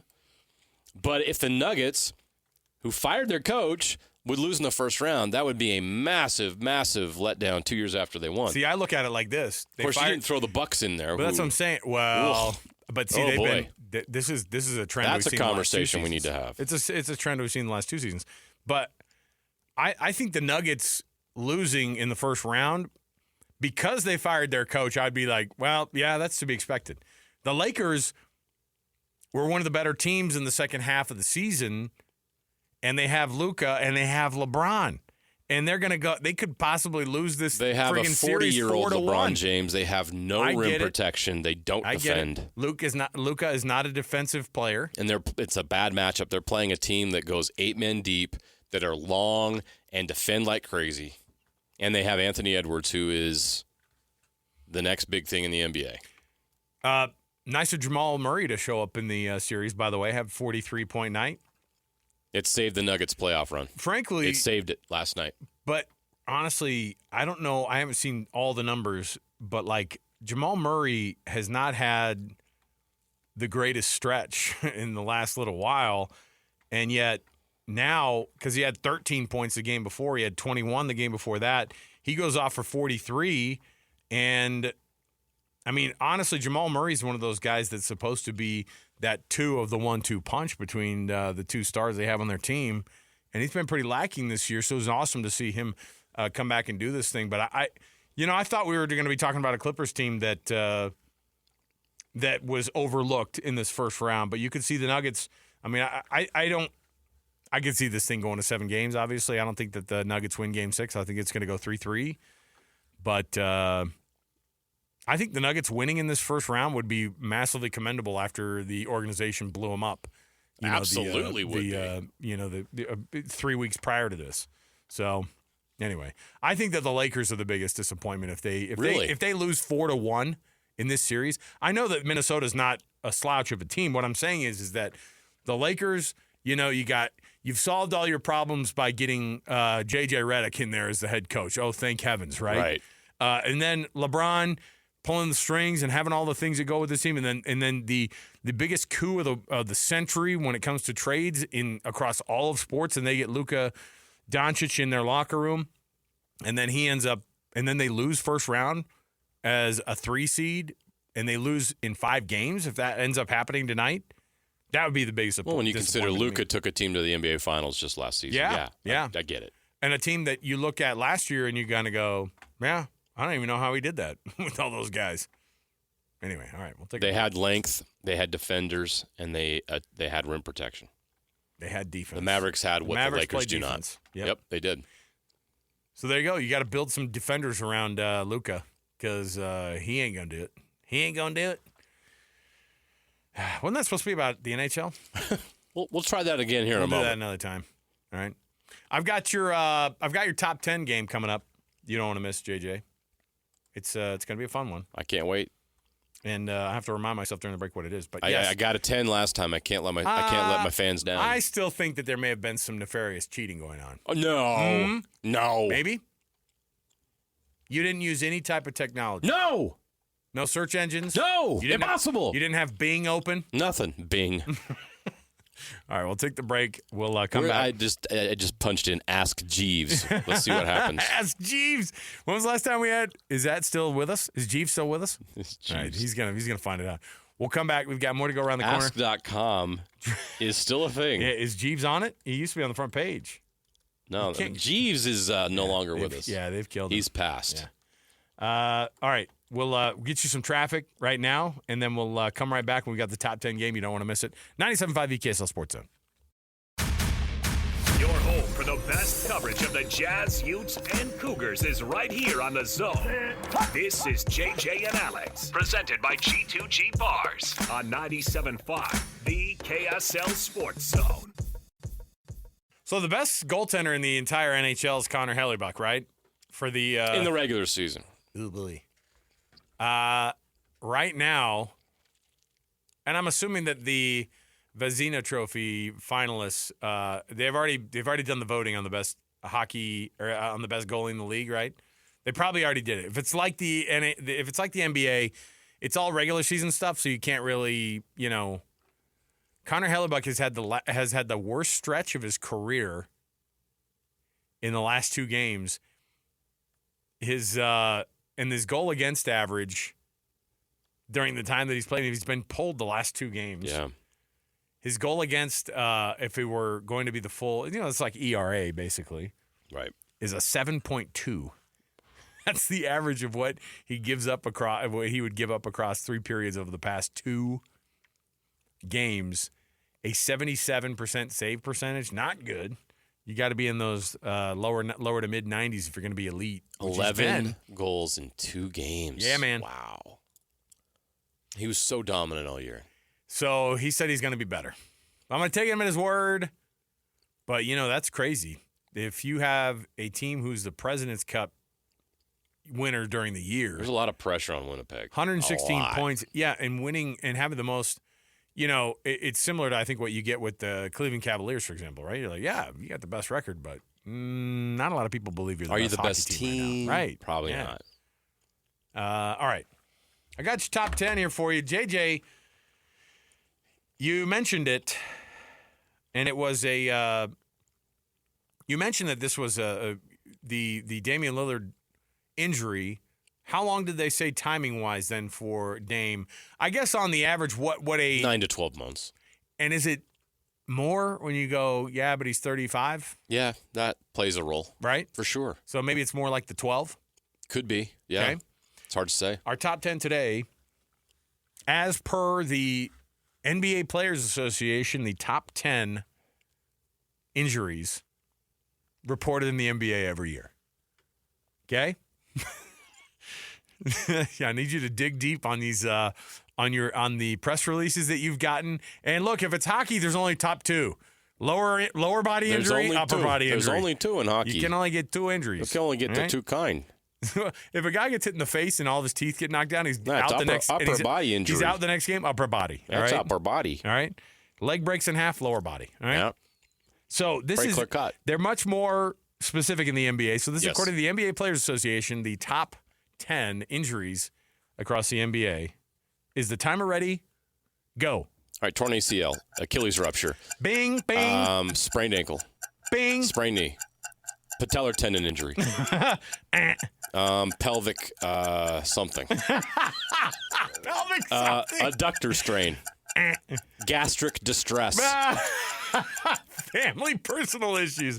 family personal issues, No. concussion, Ding, broken nose, ding.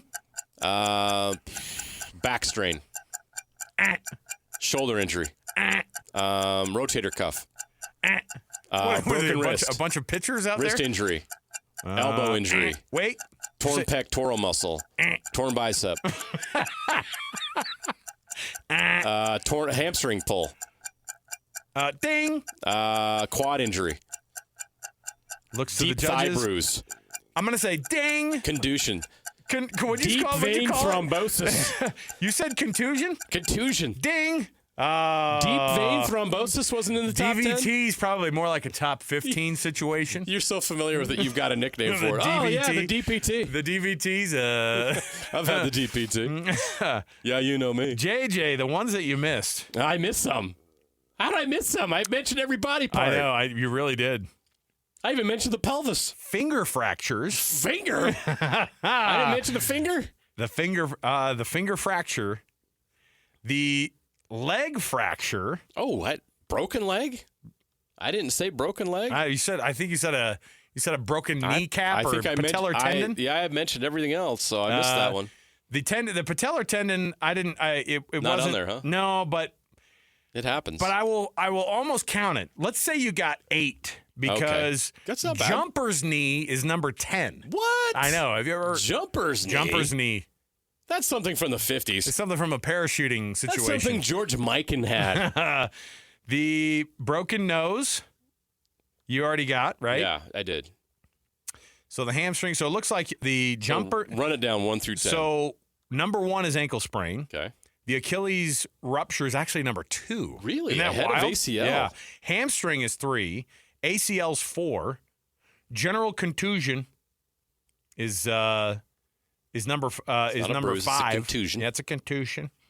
Stress fractures in the legs is number 6. I didn't get that. Finger fractures is 7. Okay. Concussion was 8. Broken nose was 9, and then jumper knee was 10. Gastric distress didn't make it. Gastric distress, because I think Darren Williams I had know. gastric distress enough times during his career week, that right. that had to have made Every the other top week. 10. So those are your NBA top injuries, according to the NBA's Players Association. I was shocked that that was Rodney Hood. It was that whole era of Jazz basketball. There was a lot of lower. I would have said, and if it was me guessing, I would have said lower back Something spasms. in the water over at the practice facility. Lower back spasms would have been number 1 for me, just because of the Lauri Markkanen situation. Just because of how much we saw it. Yeah, Gastric back spasms is a good For one. the Jazz top 10, it's probably lower back spasms. Yeah? All right. It is a Wednesday, which means it's a Win Ticket Wednesday. Right now, you can win some tickets to the Summer Unity Tour. It features Collective Soul, Live, and Our Lady Peace, all in one place. July 13th at Utah First Credit Union Amphitheater. You can give us a call right now. All you have to do is be caller number 12, 801-575-ZONE, 801-575-9663. You get a pair of tickets to see the Summer Unity Tour featuring Collective Soul, Live, and Our Lady Peace, all in one place there at Utah First Credit Union Amphitheater. You can also get tickets at livenation.com. But win them right now, as caller number 12 is going to be your winner. 801-575-ZONE. That's 801-575-ZONE. We'll take the break. We've got more to go around the corner. Let's come back. I'll play for you that audio of Jeff Ulbrich apologizing for himself, Oh, boy. his son. I thought it would have been sweet if they'd have rolled out that weirdo at the press conference. The 20-year-old punk. What'd you call him before? The twerp?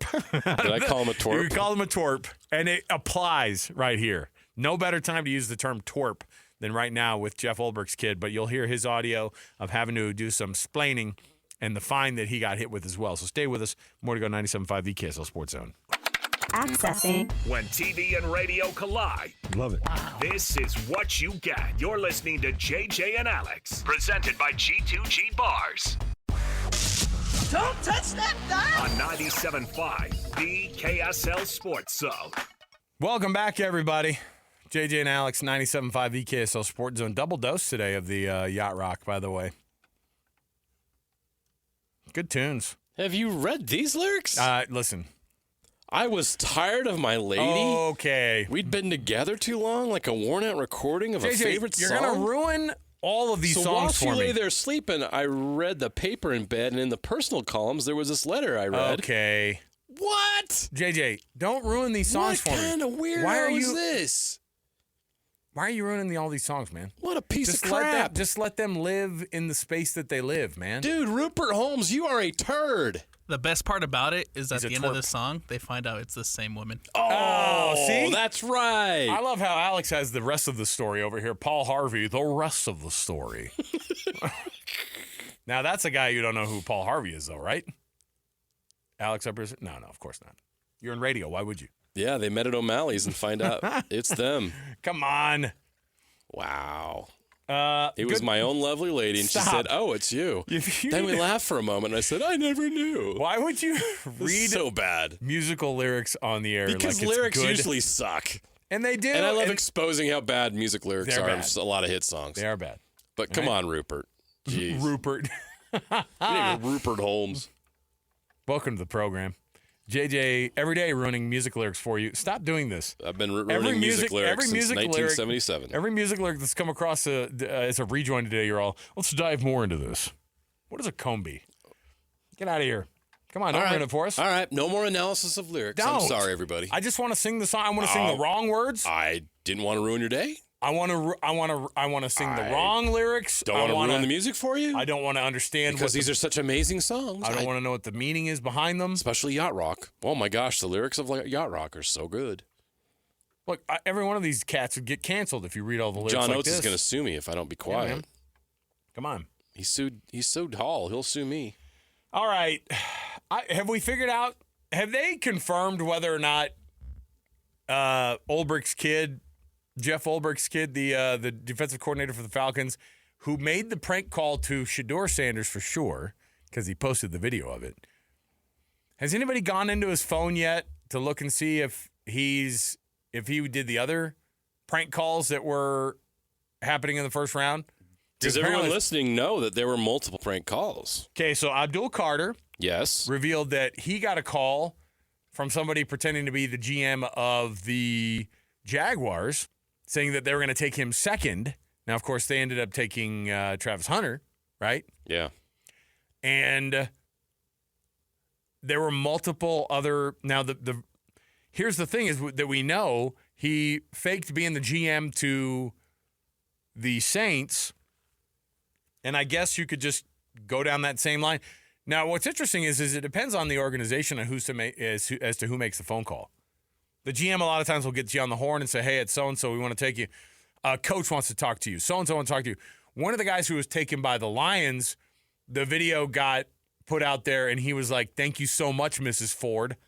Like, that's a pretty cool thing, right? Yeah. When the chairman of the whole team comes on there, and somebody who owns the team, the last name Ford, rolls out there, and then as soon as he said, thank you so much, Mrs. Ford, the whole family goes nuts because they knew who picked him, right? Yeah.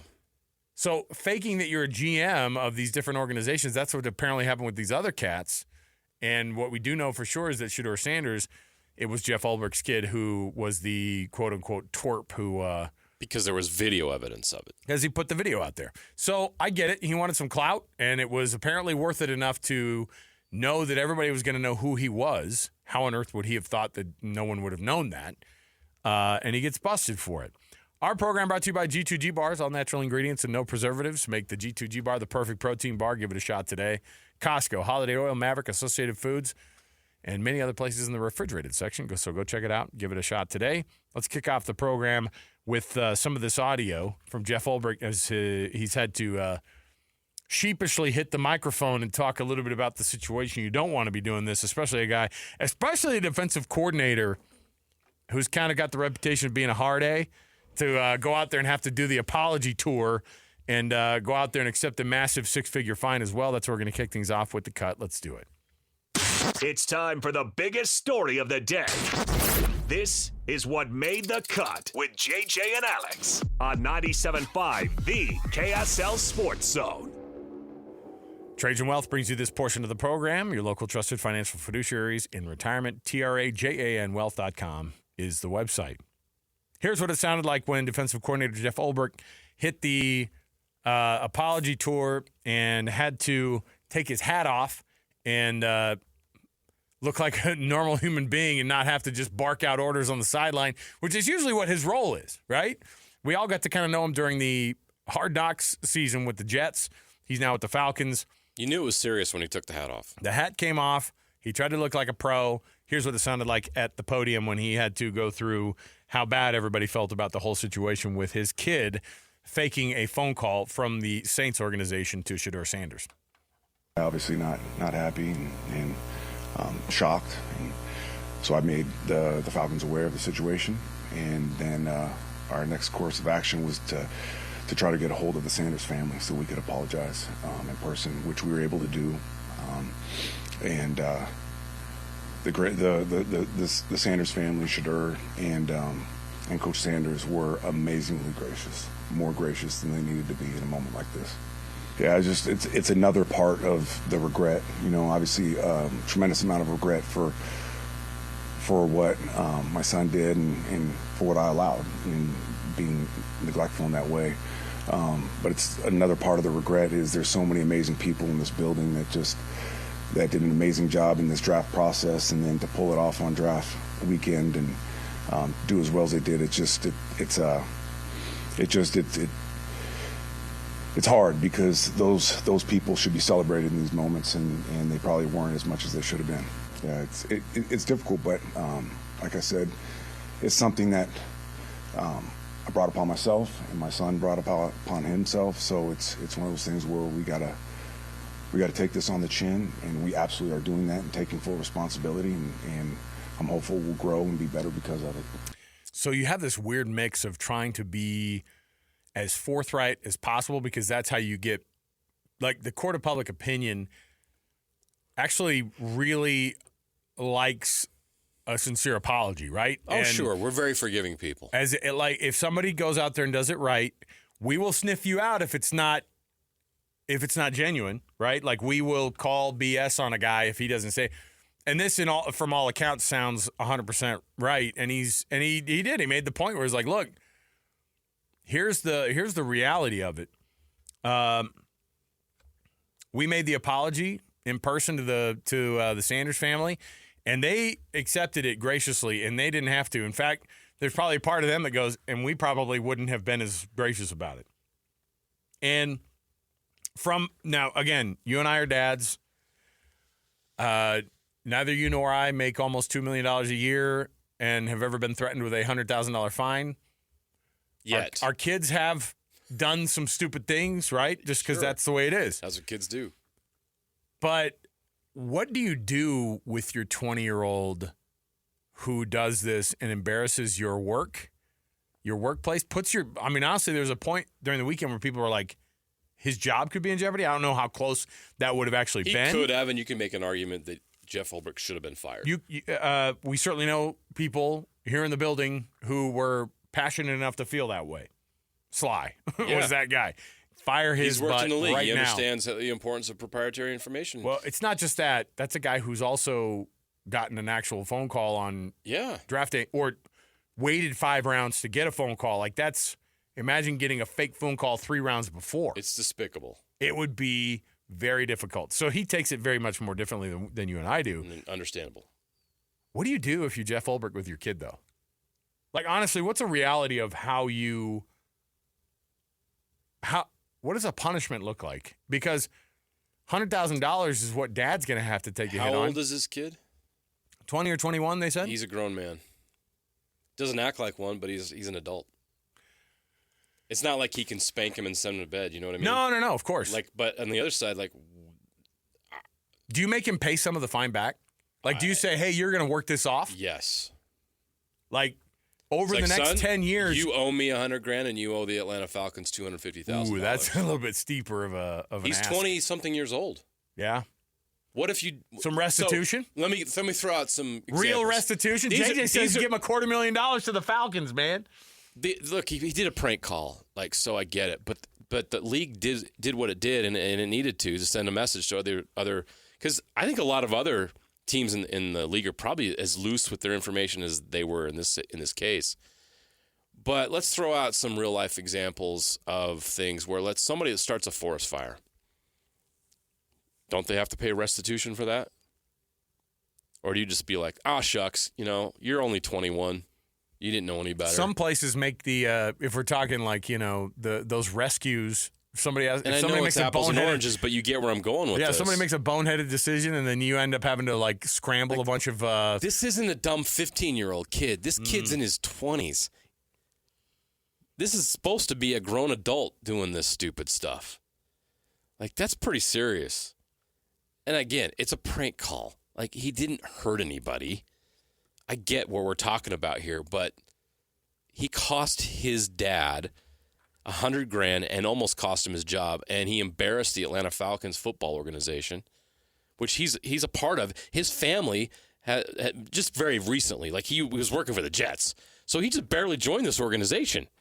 The Atlanta Falcons just brought his dad and their family into their organization this offseason, and this is what you do? I just can't fathom it. But he did it. So how do you deal with this as a father? Especially at that age, I think you just need to let the hammer come down on him. You have to let your kids pay a price for whatever it is that they did. They need to be held accountable. This young man needs to be held accountable. Yes, he didn't get a DUI. Hey, he tweeted out an apology. He didn't hurt anybody. He tweeted out an apology. Okay. Yeah, you did. That's the first part. Now, how are you going to make restitution? How are you going to pay for this? You did $350,000 in damage. Guess what? You're going to have to pay that money back. What if he stole money? What if he's 20 years old and he stole money? He'd be in jail right now. So, he didn't do that. But you get my point. He cost his dad something. He cost the Falcons organization significant amount of money. He's going to have to pay restitution for it. At least that's what I would do as a father, is figure out a way for him to pay him back. And, man, is that a harsh lesson to learn. That's an all-timer, man. Pretty wild. All of us who are dads who have kids, we know what it's like to be in Jeff Ulbrich's shoes right now to some degree. Maybe not to this extreme. But that's a great question. What do you do if you're the parent? What do you do as a member of the organization? Because those are two different things. If you're Jeff Ulbrich, the defensive coordinator, whatever his role is now with them. Yeah, he's a defensive coordinator. Okay. That and dad are two completely different things. This twerp almost ruined your football career and left you without a job. And that same twerp happens to live in your home. I assume he still lives in his home because he's acting like he does. Mm-hmm. So there's two different hats that. Well, no pun intended for a guy that's known for the hat backwards thing. He's the son is actually he's on some I don't know what this is. He's on some. People have been floating around a headshot of him at Chatham playing football. Is that even a place? So he plays small school football? Yeah, I guess whatever it is. Or he did or something. Okay, he's in college. He's in college. Still. Yeah. He still gets supported by his dad. Yeah, and Chatham was a high school he went to. He's on the football roster, at least last fall he was at Barry College. So the Barry Vikings. Didn't know that was a thing. Yeah. Played in 2 games last year. 10 rushing attempts for 54 yards and a touchdown. There you go. It's on the honor roll, JJ. I don't know. If you're looking at this, like this kid he's hiding under a rock forever, right? It's going to be tough. It's going to be a long time before he can come out from. The court but of public opinion. You don't want his right? life ruined over it either. Like you hope something positive comes out of all of this. Sly wants his life ruined over this. If we're talking about, come on, like he is a kid, but at the same time, the argument of he's a twerp, he's a dumb kid, and then you go, well, he's an adult. There wasn't. It can hurt. It could prevent him from getting a job. It could prevent him from, taking his education to another level. From a mainstream standpoint. It's and embarrassing. Jeff Ulbrich nailed it. Where it's like the organization had a really good weekend from a draft perspective, and no one even cares because all they're talking about is this. I couldn't tell you one player they selected. I think they got the linebacker out of Georgia in the first round. Great pick. Michael Penix Jr. Well, I guess that was last year. Yeah. You're right. No, we're not talking about the Falcons draft. No. Nobody cares. We're talking about this kid. I'm sure that's what they said to him when they met with him, where they were like, look, the reason that this is such a huge deal is it puts a giant – it's a bad look for the league. It's a bad look for the Falcons. It's a bad look for Mr. Blank.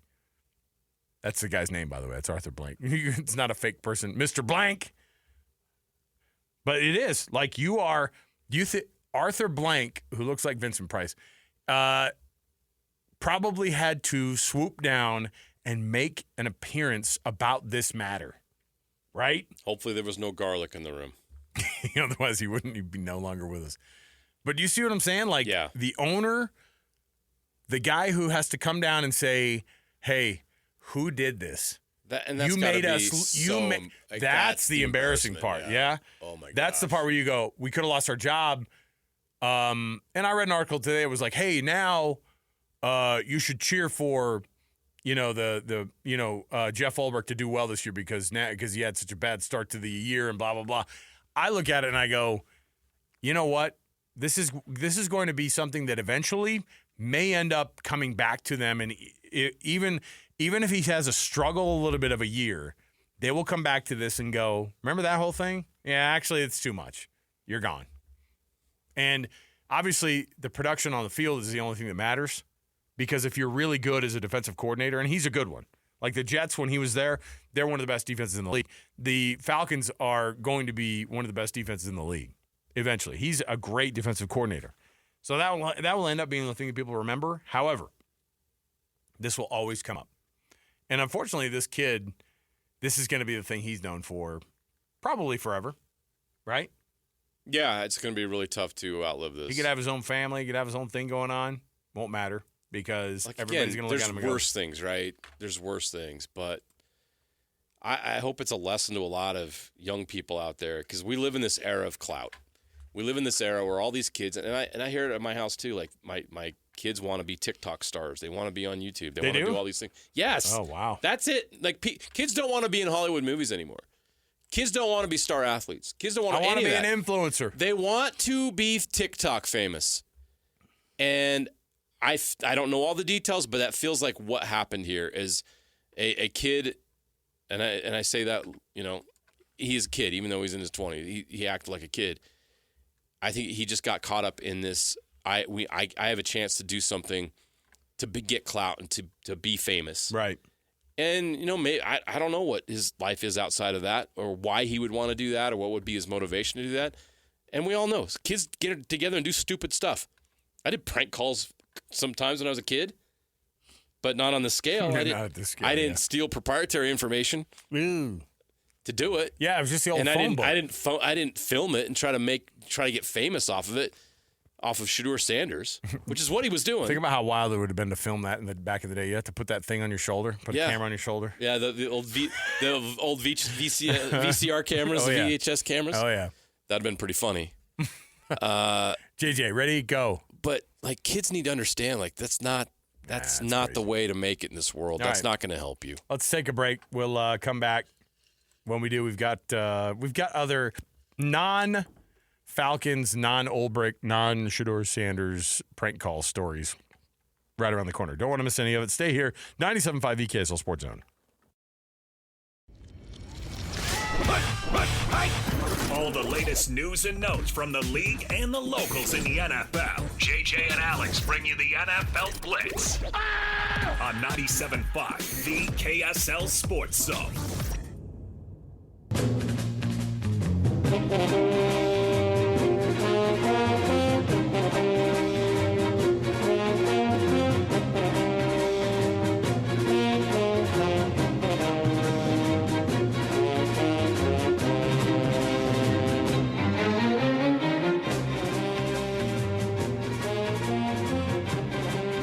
All right, everybody, welcome back.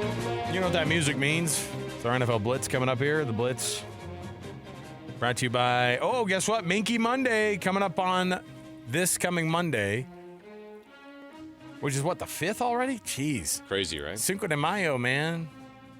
Already happening on Monday. So, Does that mean we don't have to come to work? I don't think so.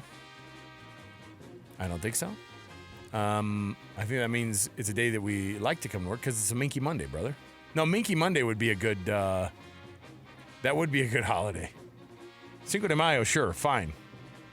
But a bunch of people going, let's have tacos tonight. It's Cinco de Mayo. That's a little... as they Break out the La Victoria. Right. They get out the old El Paso. Make sure it's the mild one. Not a fan of the other. It's too spicy. Oh, man. There's that meme going around. It's like, white people taco night. White people taco night. And it's like the diced tomatoes, the shredded cheese out of the bag. Oh, man. Just like, I had cousins who were from Idaho. Ground beef with the taco seasoning. I had cousins in Idaho who put ketchup on their tacos. No. Yes, they did. Stop it. No, because when I was living in Texas, like they came down, they would come hang out with us for the summer. Like they'd go to work and we'd go up there a couple weeks, move pipe, and kind of get and they'd come in and I had a couple cousins who'd come stay with us. Anyway, so ketchup on the tacos. They got excited for taco night, and they would get out a bottle of ketchup. The old El Paso was too much. Oh yeah, no salsa. Paste too spicy. No. Paste pecani. Anyway, just put ketchup on everything up in Idaho. Well, I mean, it's the Idaho potatoes. I get it. Sure. Bottom line is, forget all that. Minky Monday's Monday. You tune in all day long. You can win Minky Couture blankets, courtesy of the folks at Minky Couture. It's the original classy blanket. Minky Couture makes the best Mother's Day gift ever. Just tune in all day long. Or you could just go online and go to shop yourself at Minky Couture and use the promo code ZONE50 and get 50% off of a Minky Couture blanket. The best gift ever. All right. Abdul Carter said he received a prank call during the NFL draft. Didn't say what the details were except for that, who knows who all these ended up coming from. I think a lot of people are getting confused, too, because they think that in the video, the one making the call was Ulbrich's son, and it actually wasn't. It was like one of his frat buddies or one of his football buddies. He was the one in the back providing the phone number, providing all of the content, and but full view of the camera. Now, Abdul Carter says, no harm, no foul. Went to the Giants, went where I wanted to go. Went to the team that actually said they were going to be the ones picking me. Because, who knows? Who knows how it would have gone? By the way, Jordan Travis, remember that year that he led Florida State to the ACC championship, an undefeated season. They did not get invited to the college football playoff. Jordan Travis, of course, with that awful leg injury while he was at Florida State. He still got picked up by the Jets, if you'll recall. And the Jets getting word from him today that the injury that he received in 2023 was too much. He's retiring from football. That's a bummer. That's crazy. He was on track to be... That one moment, that horrific play changed that program, and it changed his life forever. It's awful. Crazy. So he retires from football, and that's the kind of kid that you do wish the best to going forward because, it's nothing to do with him. Oh, Alex Ovechkin putting a absolute fire burner into the back of the net. Doing what he does. 1-0 Washington. 1-0 Washington. There you go. The Jaguars have apparently denied the fifth-year option, or declined the fifth-year option of Devin Lloyd. Of course, local ties here, former University of Utah linebacker, great. Yeah, declining the option. I don't know if that means that he could be getting another deal worked for him by the same team, or he's going to become an unrestricted free agent after this season, and he's going to go play for a club that doesn't suck. Oh yeah, and if you think that Devin Lloyd's not going to get picked up somewhere, he led the Jags in tackles last year. He's been really good the last. He's got some issues in pass coverage. He's been caught out of place at different times. He's young. He's still figuring some of that stuff out, but just as a tackling linebacker. He's a playmaking linebacker. He's got the stats. He's going to get paid by somebody. And I think it's good for him that he's going to be able to go out there and be able to decide where he wants to go for the next step in his career and not be stuck there in Jacksonville, which is just awful. Speaking of the Jags, they pick up Dorian Singer's undrafted free agent deal for him. So Darius Lassiter and Singer on and the Dorian same, Singer together at last. Probably battling for one spot on that roster. Yeah, and you know, if you think they're the only ones that are wideouts that have been signed as undrafted free agents or drafted and could maybe try to steal a spot, you know, have you watched Hard Knocks before? It's a difficult go in the NFL. Yep. Asking to grab your playbook and bring it back to the coach is something that happens quite often to extremely talented people, but I always wish the best for our local guys here. The Bills have signed wide receiver Elijah Moore. That's a big pickup for them. And maybe that will shut up those sports radio hosts there in Buffalo. See, we went and got a receiver. We had something in our back pocket, you guys. Stop complaining. What is this, 2018? It only took a day. Remember, JJ, we were talking about the top selling rookie jerseys, and number one was Travis Hunter, obviously. Travis Hunter, number one by far.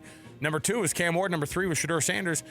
Give it a couple days, and we did. And now Shedeur Sanders has the top-selling jersey of the 2025 rookie class. The number 144 overall pick in the 5th round still has your number one jersey sale. Look, I'm sure it was excruciating for him to have to wait, but you look back on it, it's like, did anyone he had a pretty good weekend. He did get drafted in one spot where he can win the starting job.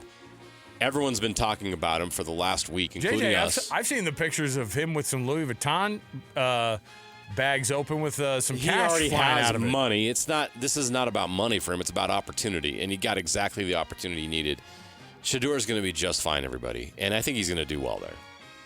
Do you think Shedeur ends up being a starting quarterback in the NFL? With the Cleveland Browns, for a moment, at least, yes. He'll get a shot there. Everybody else has been. They have nobody else. Everybody else has been a starting quarterback for the Browns in the past. Join the club. Put Shedeur Sanders on the list. No, but really, list. does he have a lasting NFL career as a quarterback? I think Cleveland's where quarterbacks go to die, but he's going to get an opportunity there that he wouldn't have got either way. So I guess you take the opportunity, right? He would have been better off being drafted by the Giants, per se. Is he talented like Jackson enough? Darson, a great opportunity. Is he talented enough as a quarterback to overcome all of those things you just mentioned to be a long-term player in the league? I think he is. I think he finds a way to make plays. He's not perfect. He's not a franchise guy. Is he good enough to start in the league? I think he might be. I love when we force these draft experts to give us grades. We don't know. Mel Kiper gave Remember we went over the 2021 quarterback class. Oh, yeah. Awful. Trevor Lawrence, Zach Wilson. It's horrific. It's a bad group. Oof. Mel Kiper, by the way, gave an A+ to the Cleveland Browns. Of course he did. Of course he did. Why wouldn't he? The best player on the planet went 5th round. That's a great steal by the Browns. Jeez, come on, Mel. I can't believe Mel Kiper is... He had a rough weekend. He embarrassed himself. Yeah. He was just way over the top with that stuff. Like, he knows better. He knows why Shedeur dropped. And he should have been honest about it. Like, this is how it is. There's only so many quarterback opportunities in the first round. He's going to have to wait for the opportunity later. These teams don't want to have to pay him $20 million plus. They just don't think he's that good. And that's okay. And you know what? This quarterback class, probably worse than the 2021 class, to be honest. It's possible. It may not be that good.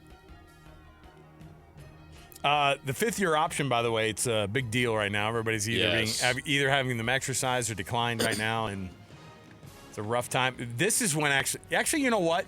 I've got my new. This is when we grade the draft classes, right? No, when this is 5th-year option time. That's when we should be doing. Absolutely. Let's do it tomorrow. Because now when you look at it, you go, oh, The grades actually come out. It's Devin Lloyd's draft class. Yes. Let's grade that class. Was it 22? I think it was 22. Yeah, 22. So it would be in the 22 season, 23, 24, the 25 season. So they're exercising the their fifth-year option. option is the next year, the 26. Yep. So yeah, let's do it. That's how you do it. That's And how you grade compare it to the draft day grades that they were Right. giving those teams. Oh, see, that'll be phenomenal. We got a new. This is a new thing for me. You got to go and look and see when teams are exercising those options or not. That's when you can grade whether or not they did a good job in that draft, right? Or if they were the best, A+. Yes. All right. One more nugget. Yes. Real quick. I know we're out of time. You've got a Caleb Lohner nugget. Yes. I got a Caleb Lohner nugget. Chris Thomason, who covers the Denver Broncos, had this. He shared it on Twitter, which I thought this was really interesting.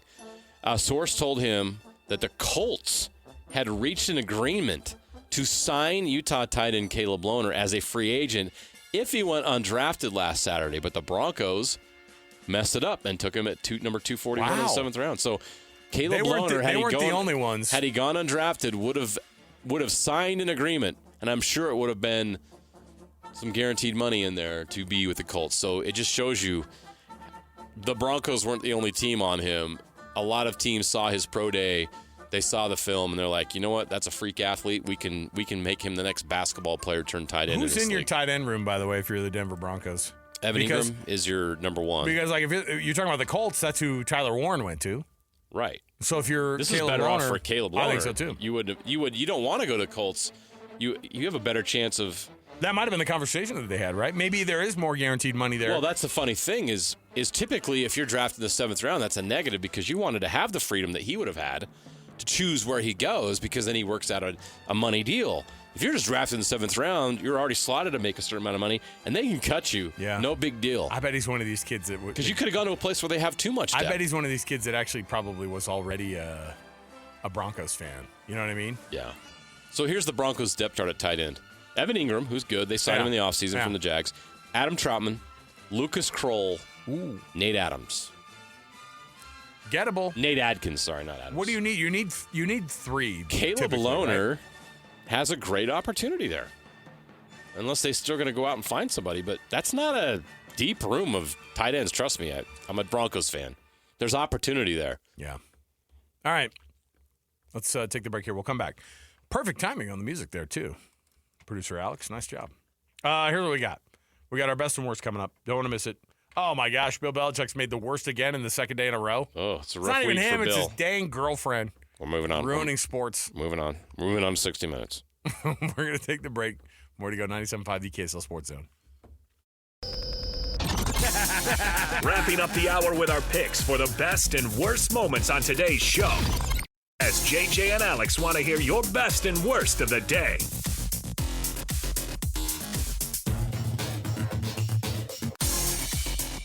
Welcome back, everybody. JJ and Alex, 97.5 BKSL Sports Zone. Brought to you this hour by the good folks of the Doug Smith family of dealerships. Chevy, Jeep, Dodge, Ram, Subaru, Kia. The Kia dealerships in Linden. Everything else is either in American Fork or in Spanish Fork. Mitsubishi. Got the new Mitsubishi location there in American Fork. Awesome. Go check out our guy Chris there. I got an Outlander PHEV. It's awesome. All right, settle down with the endorsements. Jeez. Well, I like it. That's kind of my job. I mean, they're great. I bought a car from them. Listen, you could do a lot worse than doing some business with Chris Smith there, by the way. Awesome, dude. Hey, best and worst. Let's start with the worst because it just keeps getting worse. It really does. So UNC has put out an official statement. Oh, my gosh. And that official statement from North Carolina is Bill Belichick's official statement. And so North Carolina, when you get an official statement from the school, they look at it and they sign off on it and say, we'll put the Tar Heel stamp on it. And the big thing that they're doing now is damage control, right? Yeah. After the insanity of Jordan Hudson, the 24-year-old girlfriend and puppet master of Bill Belichick. At least that's what it looked like, right? That's it. And I'll be honest. We're not dumb. We saw it. There was nothing out of context. No. Listen. We saw enough. We only saw 5 minutes of a 40-minute pretty constructive conversation, but the reporter made it sound like that my girlfriend was. I love how in the statement was, Jordan Hudson, who I have a personal and professional relationship with. I was like, that's the weirdest way to say. Professional relationship? Well, yeah, because he's made her like his. There's no professional relationship. She's not an employee at UNC. No. She's not an employee at UNC. However, is she working for him? Do you remember the very first thing that happened when he got into UNC? Do you remember this whole story about when he goes, hey, you need to include Jordan. You need to CC Jordan on all of the communications you have with me. Do you remember that? So weird. The weirdest. See, there's reasons why there's red flags here. Come on now. The whole Hard Knocks thing. Hard Knocks was going to do something with UNC. She was so crazy, and she wanted so much control that HBO was like, no thanks. So it wasn't that she said no. She was like, it's called Hard Knocks, starring Jordan Hudson. That's what we're going to be calling run the it. show. Oh my goodness. She wanted to run that CBS interview. It was so weird. Anybody with a brain saw what they needed to see. And you add it and combine it with everything else that's been going on around the thing. They said it was creative camera work to make Jordan look like a bad person. The other thing is it's like we Still already know. photos. So it's public knowledge that they met on a flight. Remember the picture that was taken and all that stuff? In the interview, all they had to do was they could have said that we met on a flight. It was great. Blah blah blah. Why did they not want to discuss that? Because they wanted to discuss the book only, JJ. The book and the apparently contents of the book. That was baloney. CBS never made any deal with them. And by the way, the contents of the book. She's in the book. When they started to ask him about, like, hey, remember when they asked, very obvious question, hey, Robert Kraft is not in your book, even one mention. The guy who owned the team, his big thing was, I helped take a $500 million valued franchise to $8 billion in value, and it's 10 Super Bowl appearances and 6 titles in 25 years. And he doesn't mention Robert Kraft, his good friend? Wink. Yeah, because he's not his good friend. Well, he said that you got fired. It was a mutual parting of ways. Well, he said that your word fired. Mutual parting. Like, it got so weird. It got so awkward. Anyway, there's your worst, is that they had to clarify again today. This just keeps getting more weird and more interesting. And there you go. Brandon Nimmo of the New York Mets has a 9 RBI day versus the Nationals, and it ties the Mets game franchise record. 9 RBI. By the way, when dude hit 4 home runs, did he have 9 RBI? I think 2 of them or 3 of them were solo shots. He had a grand slam. And then he had the 1 grand slam. Yep. So he only ends up with 8. 4 home runs and 8 RBI? 9 RBI. Oh, this guy did? Nimmo had 4. No. I'm saying he had I'm saying the guy who had 4 home runs the day of. Oh, Eugenio Suarez. Yeah. He only had 8 RBI. Yes. Sorry, I thought you were talking about Nimmo. He only had 8 RBI. Correct. 9 RBI beats 8 RBI. There you go. Technically. Also, Brandon Nimmo becomes the first person ever born in Cheyenne, Wyoming, to I knew it was have 9 RBI. I knew it was going to be a Wyoming in a game. Conversation. At some point, we had to come back to Cheyenne. Of course. What's the? I saw a Wyoming license plate the other day. What are you guys? 407 out there? 307. 307. I'm sorry. Yep. And is it just the one area code that you guys need? That's it. Okay. Yep. I still remember my childhood phone number. I do too. I give it out? You can prank call them. I don't think it'll go to anything. Like, I don't think that my Grapevine, Texas landline number is still in existence. You don't think? No, it's easy to remember too. 817-481-0066. My number was 307-886-9663. But you had to, like, the 307 definitely had to get thrown in front of there, though. Of course. Everyone's like, oh, gosh, I got to call Wyoming. What's wrong with calling Wyoming? No, it's fine. Oh, my gosh, I got to call Wyoming. Sounds like a chore. Well, which area code? Just the one. Yeah. All right. We'll take the break here. We'll come back. More to go around the corner. Don't want to miss any of it. Stay here at 97.5, the KSL Sports Zone.